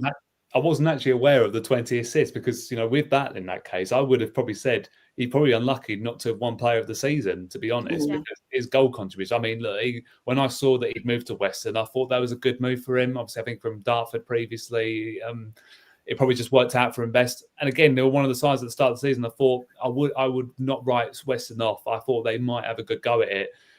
ultimately they had a sweating they did right at the end of the season, where for the last 2 or 3 games we thought actually we might have cocked this up and we're going to be out of the playoffs. But thankfully, a couple of the top teams did us favours, and you've got to give them their dues, Weston-super-Mare, for what they've done this year. I think they will be very disappointed to have just missed out in the playoffs. They've had a bit of what probably call a fairy tale season. It just didn't get the happy ending they wanted at the end, because I think for them to even just be in the playoffs would have been an outstanding achievement for a club of their size with the the limited resources they have. But they're a very hard team to be. And like I say, their away record has been absolutely brilliant this year. To get 13 wins away from home is it's hard for any team. But obviously, a team that finished just outside the playoffs, that's a great return. That is. Again, I think they're just the two. I think looking at stats, too many draws at home, which has obviously cost them in the end. Turn a couple of those draws into wins, they would have picked us to a playoff place, I think. So they know in that case that their away form's not the problem, because again, a bit like some of the sides around mid-table like Chippenham's, they were expected, not to do anything, and again they can play with that less bit of pressure, because even the season went on, they still played with that same intensity with that intensity, and I just think that they were just so well organised defensively. Yeah. I don't think we did not score a goal against them this year. So we've created very limited chances. They were just so hard to create chances. They've got some big lumps and everything at the back that, are just very hard to beat. And they do their homework very well on the key players, because they nullified our strengths very well when we lost 3-0 up there. They just didn't give us a sniff at all. And, Scott Bartlett's going to have big task in his hands to try and replicate this season, especially with the teams that have been investing heavily in that into the squads. But if they keep the likes of Coulson, but again, it'd be a case of because he is getting on a little bit now, Luke Coulson. Can he do it for another year? At the consistency at this level, which I think a lot of people's eyes he can. But again, it'll be to see what sort of players he's got in and around him as well in that forward area. But again, a fantastic season for West. I think they should be proud of what they've done this year. I'm not going to come to you yet, Ben. I'm going to go to Jen first. Oh, Jen. no. Oh, no. Jen. Say what you want about them. Hate them. You can say whatever you want them, by the way. I'm not bothered. What's your thoughts on Maidstone United this season? And it did finish in 7th. I think they did really, really well this season to be where they are and get to where they ended up being, and just narrowly missed it out and joining us two in the National League. Honestly, ruined it. No. But I think they played really well. They're a very, very good team, I thought, this season. I love George. I think he's an incredible manager. I just love everything about him. He just loves that team. Like, you can just see it. He loves them lads like no tomorrow. And I think Maidstone did very, very well to finish where they were. And they should be so proud of what they've done this season to get to the final and just miss out on it. I think if you sit down and look back at what they've done over the season, you can say they've had a really, really good season. And hopefully they can do it again next season, but who knows? Leo, Joe, you can have your say next. Well, yeah, I'll let you go first. Yeah, I mean, to be honest, I'm not just saying it because Ben's the one team last season that I didn't enjoy Torquay playing against. Not because they're a very, very good side. They're the one team that we consistently had problems against. I know we drew at Playmore, but that was only because their goalie decided to throw one in the net in the last minute. And then away against them, we also lost. So, yeah, they're a really strong defensive side, really hard working. And when you've got a player who's nearly getting 20 goals in your team, like Aaron Blair is, you're going to be there or thereabouts. I think the challenge for them, and it's one thing I've always said about Maidstone, is George Elokobi, he likes his teams not to have the ball. And if you're going to win a league, you've got to be good with the ball. And that's the one thing that I think that they've now got to add, because they're happy to sit back, they're happy to defend. And ultimately, when you need that little bit of quality to open a team up, like they needed to in the final against Boreham Wood, they didn't have it. So they're always going to be in and around it because they're hard to beat. But in terms of having that real quality to go and win the league, and get promoted. I think they are that little bit short. But yeah, he's done a fantastic job, George Elokobi. Lee, have you got anything to say? What do we say about Maidstone? They beat Worthing in our run, but no, honestly, Maidstone. I mean, what a season they had, finishing 7th, getting to the final, which I watched the game and I thought they should have won that. But George is a great manager. What he's done at the club, and he had last season had the FA Cup run and brought money into the club doing that run, and then this season, I mean, an impressive home record, but I mean the away record was good as well. So yeah, it was just an unlucky finish to the season. But as Jazz, I think this season coming, you could see Maidstone in there again, fighting for automatic. Right, I'm joking. I'm joking. As you sum up the season, I think satisfied. I think it's probably the only way of putting it, because look, I think at the start of the season, so going back to my predictions, I thought we'd win the league. I generally just thought we had a squad good enough to do it. We had a lot of experience in the team, a lot of players that that a lot of teams would have taken in their teams for sure.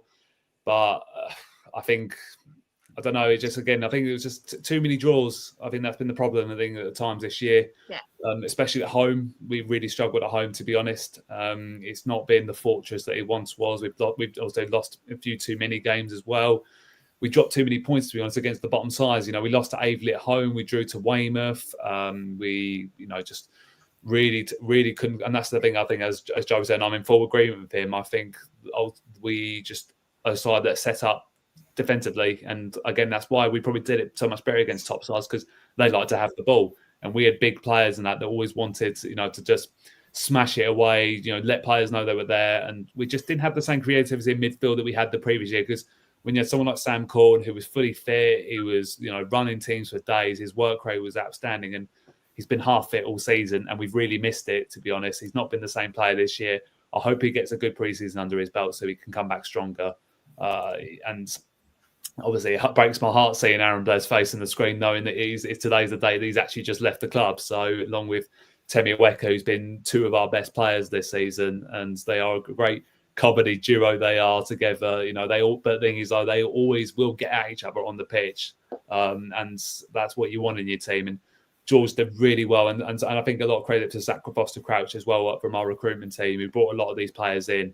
He had a very difficult job. We let a lot of players go from our FA Cup run, and everyone thought that we wouldn't get any higher, and obviously we didn't. But I don't think anyone would have put any bet on us winning the playoff games against Worthing and Eastbourne, where I thought, to be honest, we were going to lose a Worthing. I didn't think we'd even get to the semi-final, let alone the final. So I think we probably give ourselves a little bit of credit for that, but I thought personally, as I said before, obviously after we lost the final, I think we let a massive opportunity slip. I just don't think we took the game to Bournemouth at all, and we just looked leggy and we just looked really tired and out of ideas. And when you've got a team that's got 2-3 times our budget, then they've got a lot of players that should be in the National League. They shouldn't even been in this division in the first place. Bournemouth, we were always going to be up against it, but I think the lads should be really proud of themselves. Though I know a lot of supporters would have been annoyed, thinking, it's another season in this division, but you got to look at the fact that we've beaten some good teams this year. We haven't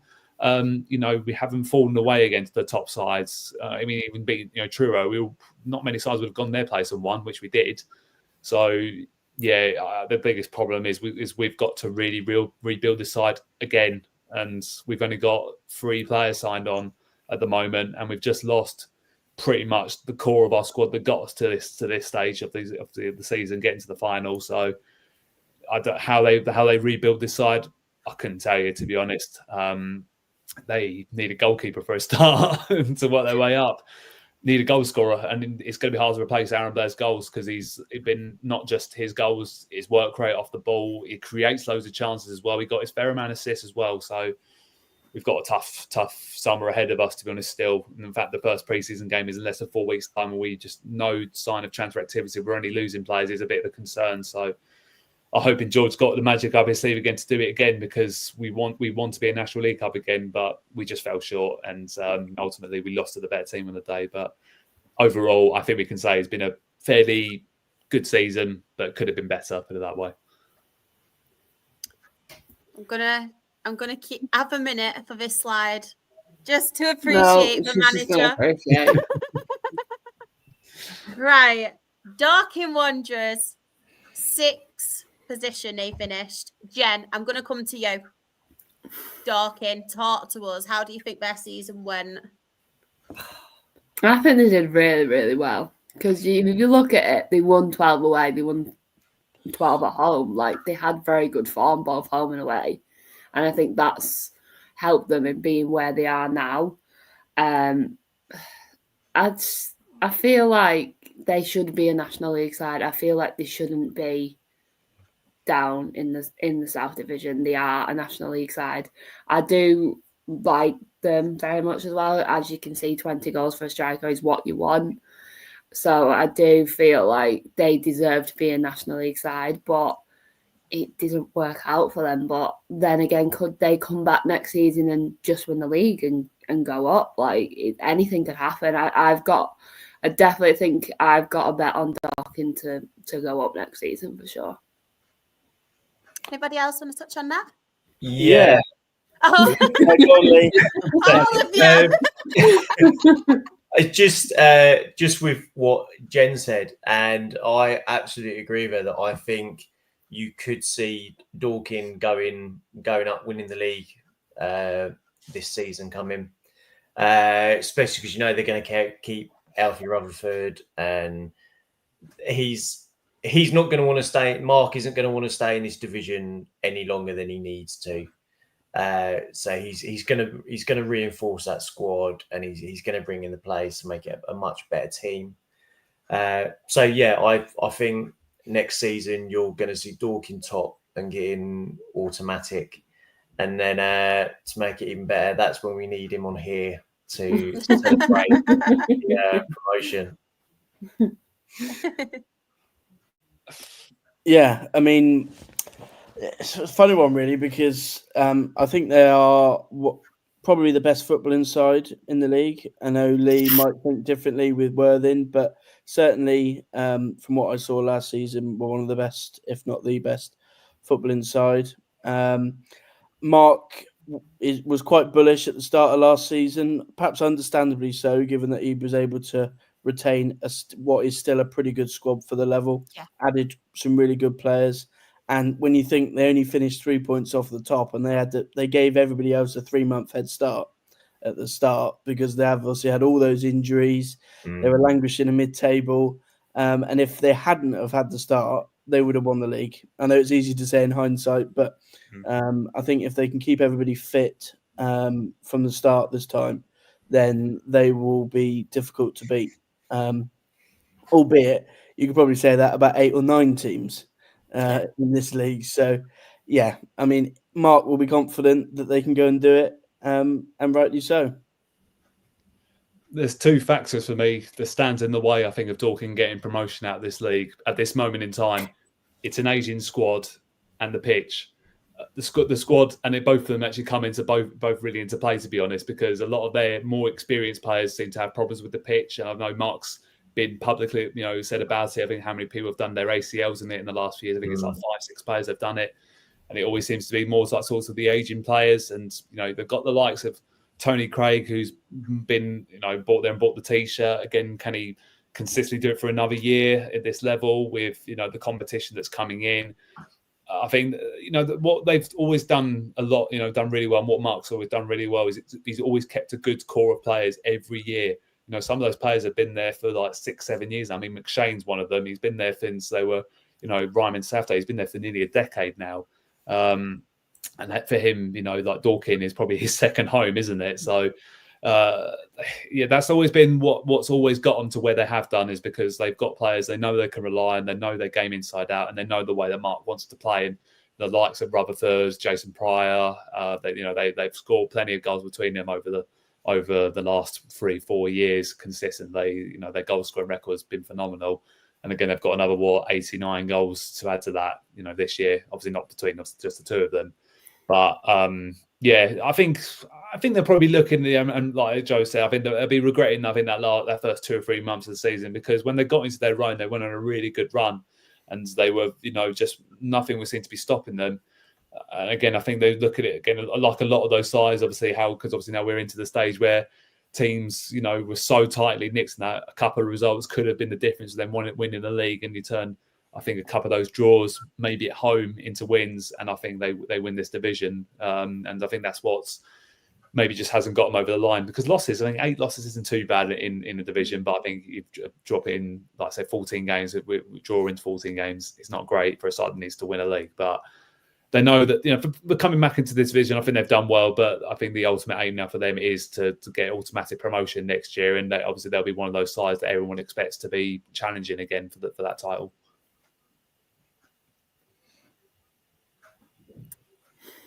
So, 5th position, Boreham Wood. Who wants to start with Boreham Wood? I'd rather not.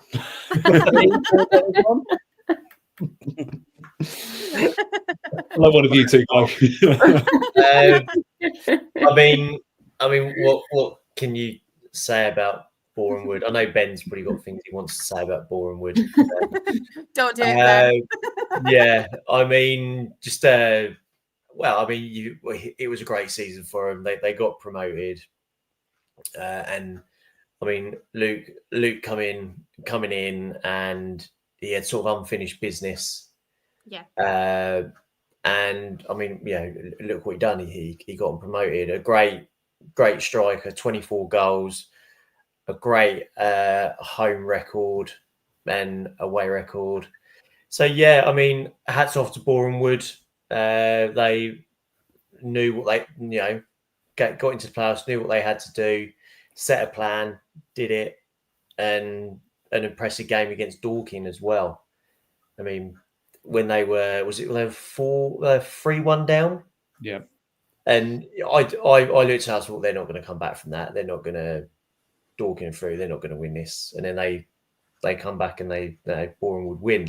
So I think from there, that's when you sort of knew they were going to go on and be in the final and get that promotion. But yeah, I mean, all good to them, and I hope they do well next season. Yeah, I'll let Ben cry whilst I take this.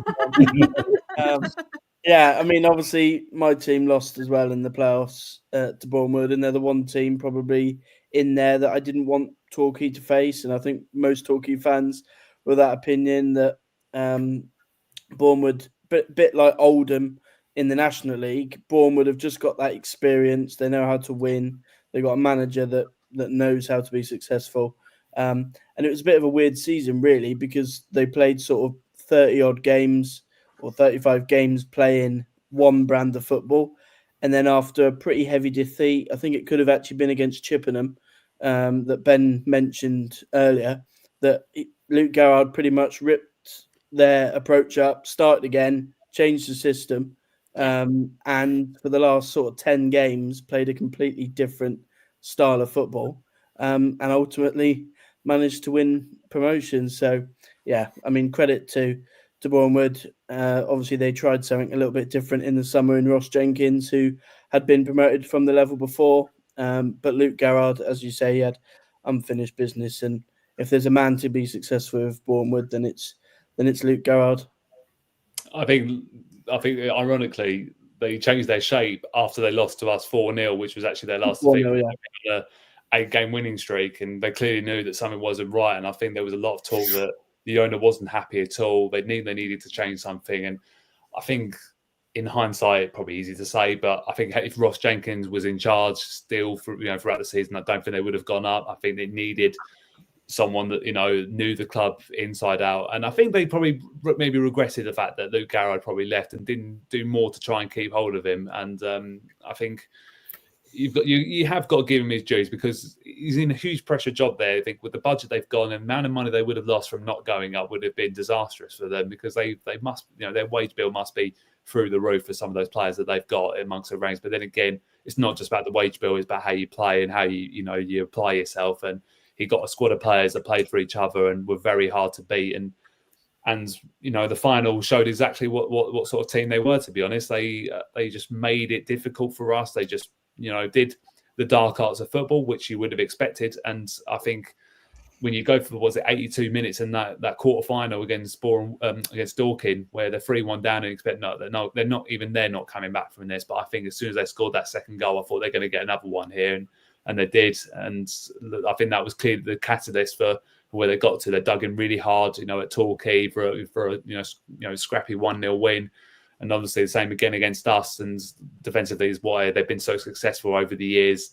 They lost a couple of big players, obviously, in time like Dave Stevens, who is a monster at the back for them, but they've replaced him and they've got to where they have, on merit. And look, we can talk about money and wage bills and that, but Luke Garrard has done what was expected of him, which was to get him straight back into the National League at the first of 10 because so many teams were going to fall short of it. And thankfully for him, it wasn't to be, that time for him. And I would really put on record saying they're one of those sides that are going to really thrive again in the National League and finish towards top half. And again, if not, I wouldn't be surprised if they went in here towards the players again. They've got a very good squad of players there, and and it was their day, obviously in that final against us. But again, a good season for them all round.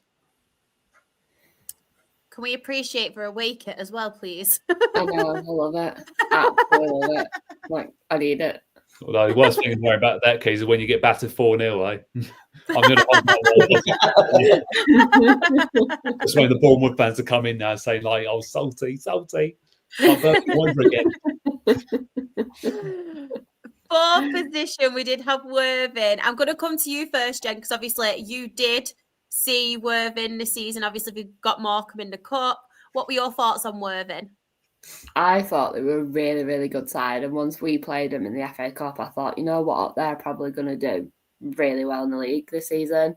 And Danny Cashman is an unreal player. To watch him in person is unbelievable.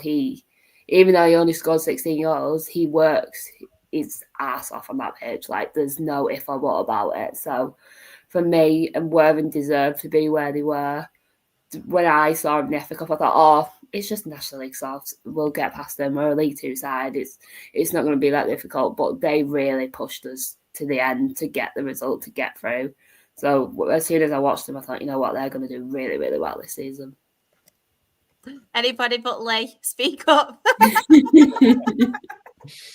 No, I think it was it's a difficult one because I think they'll be looking back. I think even probably now they'll be looking back and with regret. I think that they didn't win that league because out of probably all the six teams that were in that title race, I thought it was theirs to lose, especially with 2 or 3 games left. And a Lucas Coverland error is probably what everyone's going to look at as the ultimate, what's cost them the league in that, draw against Dorking. And I think that them and Dorking are the 2 best footballing sides in the division. The way they play their football is risky at times, but when they came to us at the Gallagher, they, they're probably the best side that I've watched this season. In that first half, they ripped us apart. They did, and I think they've let a massive opportunity slip. But then again, look, Worthing, still a club right on the up. They're getting closer. That's the thing. They are going to be a National League side, in the next couple of years. I think for me, they really, they've experienced the play of heartbreak now a couple of times, and they'll be using that as motivation to not do it again. And they are, a very, very well established side now in this league, and they've got a very good squad of players and players that that can get them out of this league and play higher. I know that I think they've just signed as well. They've kept Nicky Wheeler as well, haven't they, Lee, for next season, which is a huge bonus for them. He's a very, very tricky winger to play against and one of the best in the division, in my opinion. And you've got goal scorers like Mo Fowl. I mean, there's still no confirmation, is there, if Mo Fowl's staying here? Is there? Nothing yet. Don't say that. That's like Liam's favourite player that he's dying to meet next season. Don't say that. Don't upset him. We all love Mo Fowl. I love that man. got a lot of time for him. And yeah, look, if they keep hold of him as well, that's going to be key because obviously now with Cashman gone or going, they still need goals in amongst it. Mo Farah's of what they is their ultimate goal scorer for the division. So yeah, how they'll do if they don't keep hold of him will be interesting to see. And but obviously they've got Razak Coleman de Graaf now under their belts, and again one of the very tricky wingers, especially we know for a bit of his time in the Maidstone, and one of the ably stand-up players for move to Hornchurch. So, but yeah, I think ultimately, when you look in the balance, and I don't know if Lee will agree with me or not, maybe it's a slightly disappointing season the way that they didn't do it in the end, personally. Yeah, it is. I mean, from the position we were in to where we finished. But I'll let Joe go, and then I'll. No, I was like, Ben, I'm leaving him till last. I'm being a Karen. I mean, echo what Ben said. Really, really good football inside. I know, obviously, we went to Worthing and got absolutely ripped apart in the FA Trophy. And the likes of Cashman, certainly Fowl, really, really impressive. I've been quite impressed by Chris Agata. I can't imagine that he's ever flustered. Just appears so calm. I think that comes across in the way that his teams play football. They just get the ball down, keep passing, no sort of worries or anything like that. So yeah, good side. I think the challenge for them will be the fact that they are going to lose players. Obviously the likes of Cashman. I was really surprised that they got rid of both goalkeepers, because obviously you don't need to sell Lucas Coverland to me as a Torquay fan, and obviously Chris Hay obviously going to Chelmsford. I think one that may be underappreciated is Kane Wills. Obviously went midway through the season. I thought was really important for them. It's going to be about replacing them. But, they managed to replace Ollie Pearce and Joe Felix. If there's a club that's going to replace their key players, then Worthing have shown that they can do that. Yeah. I think this season, you're right about Chris. You never see him get flustered. He's just got that calm look, and he's like, right, this is what we're going to do. We're in trouble. This is how we're going to get out of it. But losing Cashman is a big one for us going into the new season. 2 goalkeepers. We've lost 2 defenders. So there's a lot that he needs to bring in. But I just hope the added pressure of Worthing going professional isn't going to weigh on the manager too much, and they're not going to expect with professional you need to get promoted, you need automatic, because you do that to a manager and already they're going to be worrying about the season. But for this season, we've got a great home record. But the game that lost it for us, really lost it, was Truro coming to Worthing and winning 2-1. I think that was the nail in the coffin that, right, we're not going to win the league now. And there was a point, I think during the season we were 7 points clear, and the games that we had we should have won and didn't. There was draws and losses, and that was part of our season and the downfall of it, really. But I'm hoping this season coming, that we can get the players in and hopefully not have to go through playoffs again. Can't do 4th time in playoffs. It's getting too much. I agree with the playoff comment. I think most of us do on here now, don't we, with the playoffs? We're all over them. Yeah. Yeah. Just give us the 3 up, 3 down. It's fine. Or the 2 up in. Just give it to us. So third, we have Eastbourne Borough. Who wants to take the lead on this one? Can we talk about how they haven't lost at home, like at all? Oh, they did lose at home, Jen. We Oh, do have to never remember mind. this. I was getting excited there for a minute. I was just like, oh my God, they did lose at home. Yeah, look, I think when everyone looked at the start of the season, they probably thought Eastbourne will probably do something. They're fully professional. They recruited well, much better than they did the previous year, where they pretty much wasted their budget. I thought Adam Murray is, obviously he's bought into what the club wants to do going forward, or obviously what he did. Obviously now he's gone, but just everything about it. Obviously from the social media side of things, he brought players in that are big characters and a young group of players. I think that was the route they wanted to go down. They had a lot of legs on them, and they had a couple of experienced players in various positions, particularly sort of around midfield that they maybe needed just to help them out a little bit. And players that I obviously knew very well, and obviously the likes of Alfie Pavey, Dom Odesanya, players that have won this league before, obviously with us.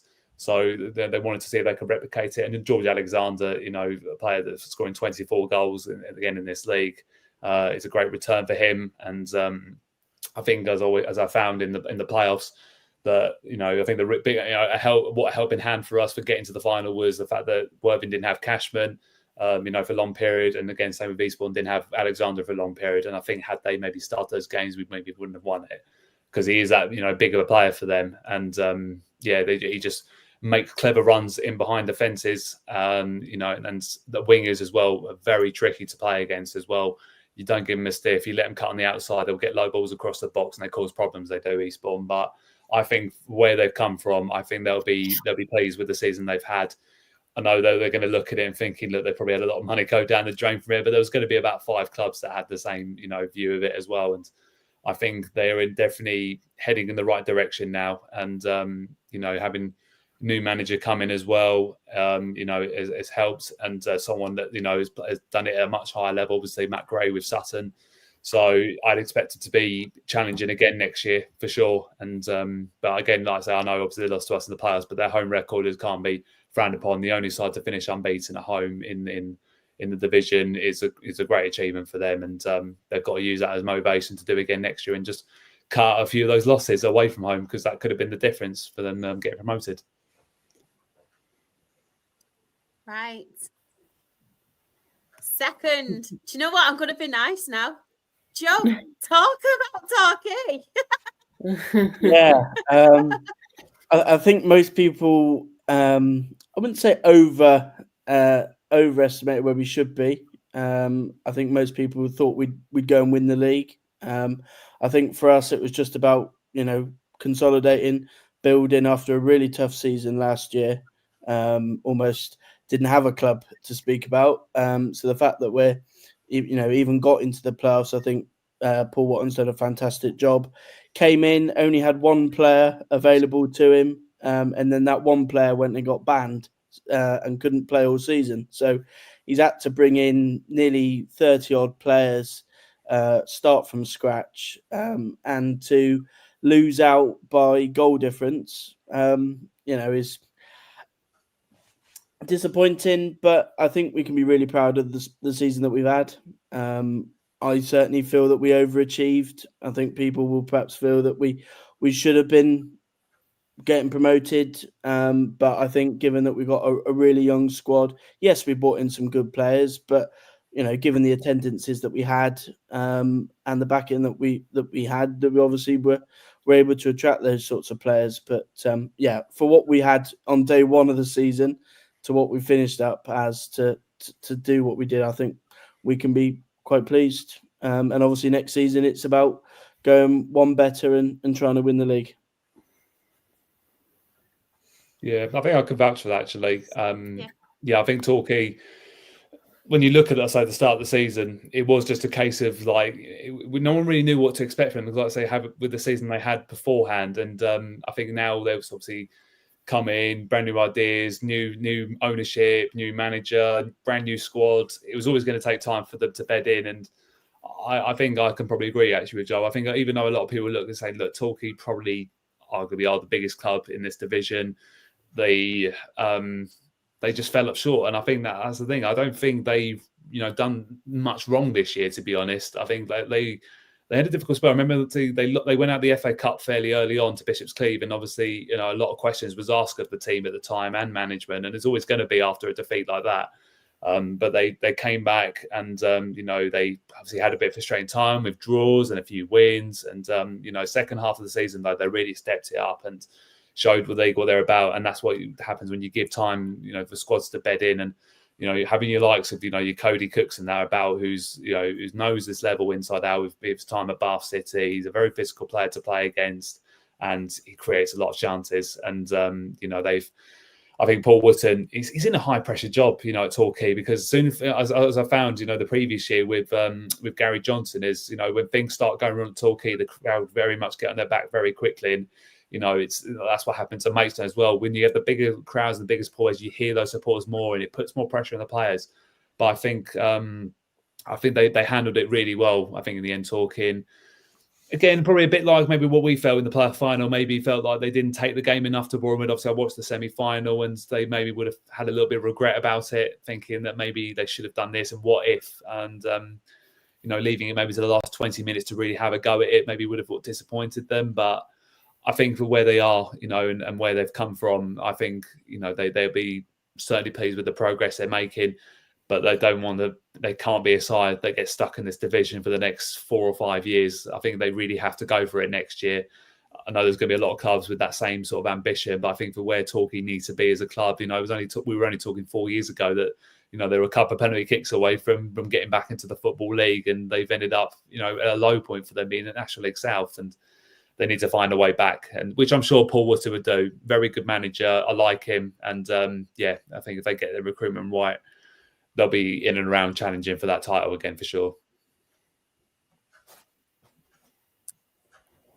First, automatic promotion. A big shocker anyway for me and you, Ben. I will get on to our predictions a little bit later. But Truro City, who wants to take the lead on this one? I mean, quality manager anyway. Yeah, I mean, Truro, we could say I don't think many people saw it coming.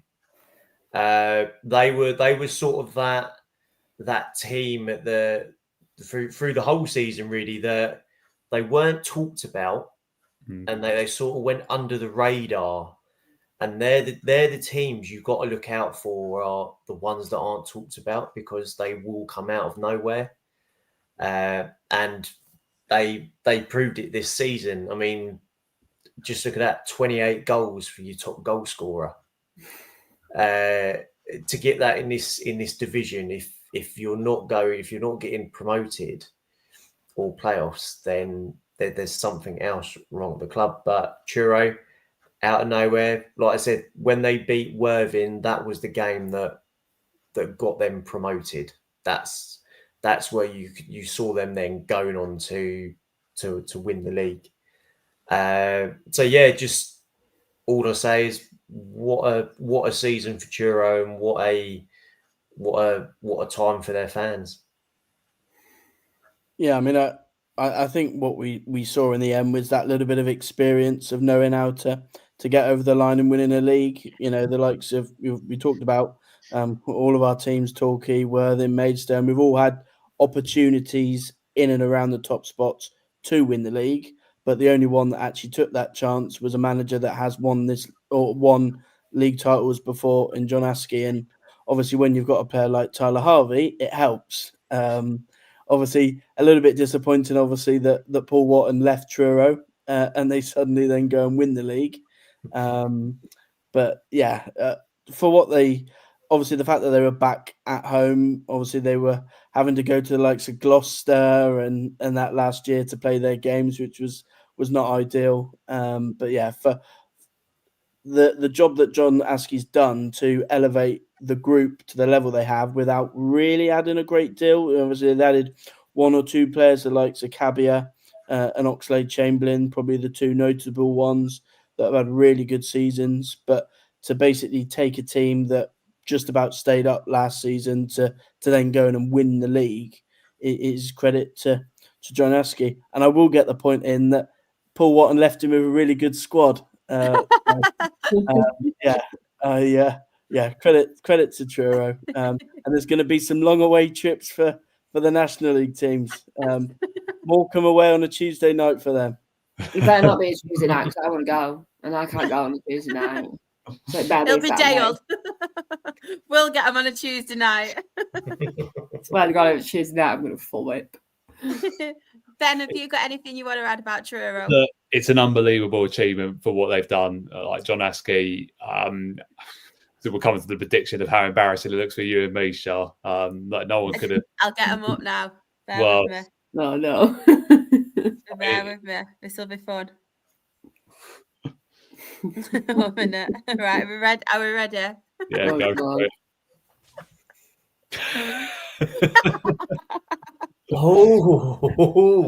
I thought I knew my things really well, but what a darking. And again, I think a lot of people probably put him in that situation. I think there was a couple of people I knew in Maidstone that thought, actually, no, do you know what? They might be okay just because it's John Askey and what he's done in the past. At Macclesfield, never had the biggest budget to work with Macclesfield and got them promoted. He's won National North as well, and now he's won this division. He's competed the whole set and Manager of the Year, absolutely no question about it. I mean, sometimes when you think teams win the league, you always think, it's always going to be the manager that wins the league and that, even though sometimes there's other teams that go under the radar that maybe manager should have won it. But on this occasion, it's always going to be John Askey for what he's done. Then, like I say, I think as Joe just said, they didn't really change too much, to be honest, amongst their squad. I think this is a side that, like I say, we're very close to going down. And when I remember going to Gloucester last season, it was such a soulless place. They had a hardcore group of fans that went there. I think we took more support than what they did down to Gloucester, and obviously because it'd been a much longer trip for them.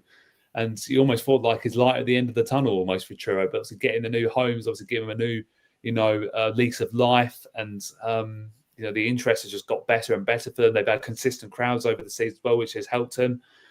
And Tyler Harvey, it was a big player for them in staying up, and I don't think he could have even imagined, in his going from relegation, battle, scoring in key goals to keep him up, to go and scoring 28 goals and winning a league title in the space of 12 months. I don't think anyone at Truro would have predicted anything like that. And I think, look, they are going to be one of the contenders to go down next year for sure, just because of the amount of travelling they're going to have to do, and obviously they're going to be part-time. It is going to be a very, very big ask for them to stay up in that league.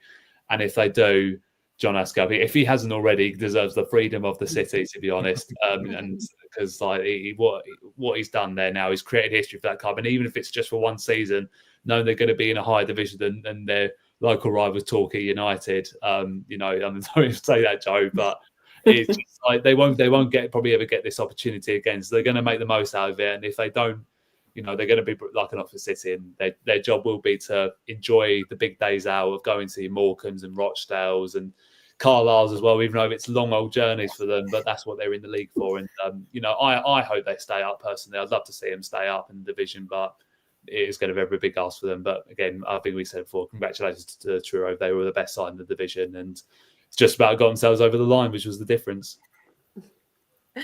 So just really quickly, and I know Trev watches this show as well. I don't know if he's watching now, but I know he watches this show. So if you are watching, Trev, you are just as bad as us. And obviously, Chris is Spenny fan Chris, who does come in here. So as champions, none of us got it right. Ben went for Maidstone. I went for Dorking. Obviously, Mark Whitelove. Chris went for Maidstone, and Trev went for Dorking. Playoff winners. So we were kind of opposite on this one. So Ben went for Dorking. I went for Maidstone. Chris went for Dorking, and Trev went for Maidstone. And then the relegated teams. Somebody add up, if you don't mind, who's actually won this, by the way, because I'm really bad at maths. I think I've just won because I got just won. Actually, no. I think Chris is level because he got Welling right as well because they gone down. Yeah, he did. I think we drew 2-2 on that. I think we'll give Ben the win though because Chris put Truro and Eastbourne to go down. Yeah. You get the win, Ben. Very close. You get the win.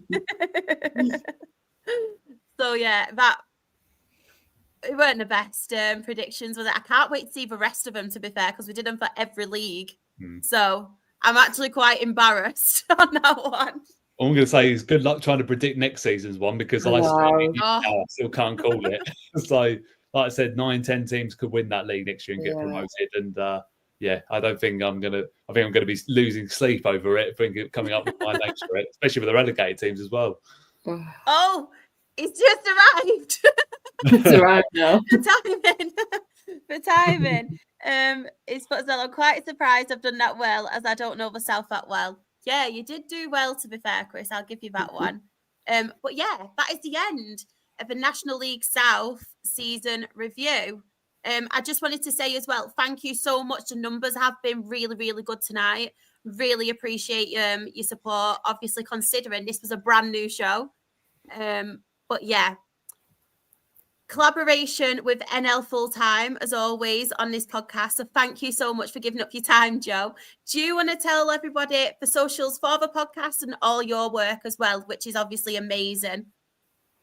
Yeah, so NL Full-Time, obviously on with Rob and Christian and Dickie, and my own work, Off the Line Blog, at Off the Line Blog on Twitter. It still makes me laugh, bless him, but Aaron was on and didn't realise that was you. It was like, I love that, but honestly, great work. And I loved that piece you did on Rochdale as well. Yeah, I think we'll gloss over the goalkeeper suggestion. That didn't go down too well, but yeah, I've just got to try and find about 20 players for Maidstone now. So I know. Lee, where can everybody find you? So everyone can find me on YouTube, which is Football League Adventures, Twitter, the same, and Instagram. And also just want to say, just quickly, just that since this podcast started, just a big thank you to Charlotte, the team, everyone for inviting me on and being part of it. And it's been great and can't wait for next season. No, thank you for giving up your time. Honestly, what a great team we have. Honestly, best thing we ever did splitting the shows. Best thing. Ben, where can everybody find you? You can find me on Ben Stones FC1 on Twitter. I've been fairly quiet on there recently because I can't be dealing with the heartbreak of players keep leaving. So hopefully there might be some more positive tweets coming out when we actually start signing some players. Fingers crossed. Fingers crossed. So if that's where you want to, that's the place to find me. Jen, where can everybody find you? So it's JenHunt_ on Twitter, Instagram, TikTok, all them places. You'll find me enjoying football again. Now we actually have a good owner. It feels weird. It doesn't feel right. It doesn't feel right that we're looking forward to next season instead of dreading what might come. But yeah, excited for next season now. Can't wait to get started. Love that. And if anybody does want to follow me, I'm SharXREFC. That is on Twitter, TikTok, Instagram. I'm not going to say my Her Game 2 stuff because we are doing a change at the minute. Lots of exciting news to come out regarding that. But the main ones, and if you're not following it, what are you doing? We are the Absolute Football Podcast, and we did win Best New Content Creator at the Football Content Awards. On Twitter, we are Absolute Ball Pod. On YouTube and Twitch, we are Absolute Football Podcast. On TikTok, we are Absolute Football Pod. On Instagram, we are Absolute Football Podcast _. Blue Skies, we are Absolute Football. And on Facebook, we are the Absolute Football Podcast. We have 4 live shows a week, all at 8:30. We do have some changes though this week. I will go through them a little bit later. But usually on a Monday, we are Absolutely Non-League show. And that's where we cover National League North, National League South, and the National League. I don't know why I forgot National League first because I don't want to talk about it. Yeah. On a Tuesday, we are Absolutely Premier League with Sam and the team. Absolutely Women's Football on a Wednesday with Freya and the team. And then you get to see my ugly mug yet again on a Thursday. We are Absolutely Love a League. And that's where we cover the EFL Championship, League One and League Two. This week, though, we do not have a show tomorrow. Sam is having a well-deserved rest. He's working, no, bless him, but he's having a well-deserved rest. And I just want to say credit to Sam as well, because he did do all of those graphics. So thank you so much for all of them. Absolutely brilliant. On Wednesday, for members only, So if you're not a member, sign up, because we do have some special content going out. Sam has been doing some Meet the Teams, and the first one is Freya, host of women's football. So definitely check that out. And then on Thursday, we are back. It is a League One season review. So any League One fans, put your reminders on. If any League One fans, content creators do want to come on as well, please give me a shout. If you want to speak about your team, just send me a message on Twitter. But yeah, that's everything for this week. But thank you to each and every person in the chat as well for your continued support. It really does mean a lot. But yeah, hope you all have a lovely week, and I will see you on Thursday. Bye, everyone.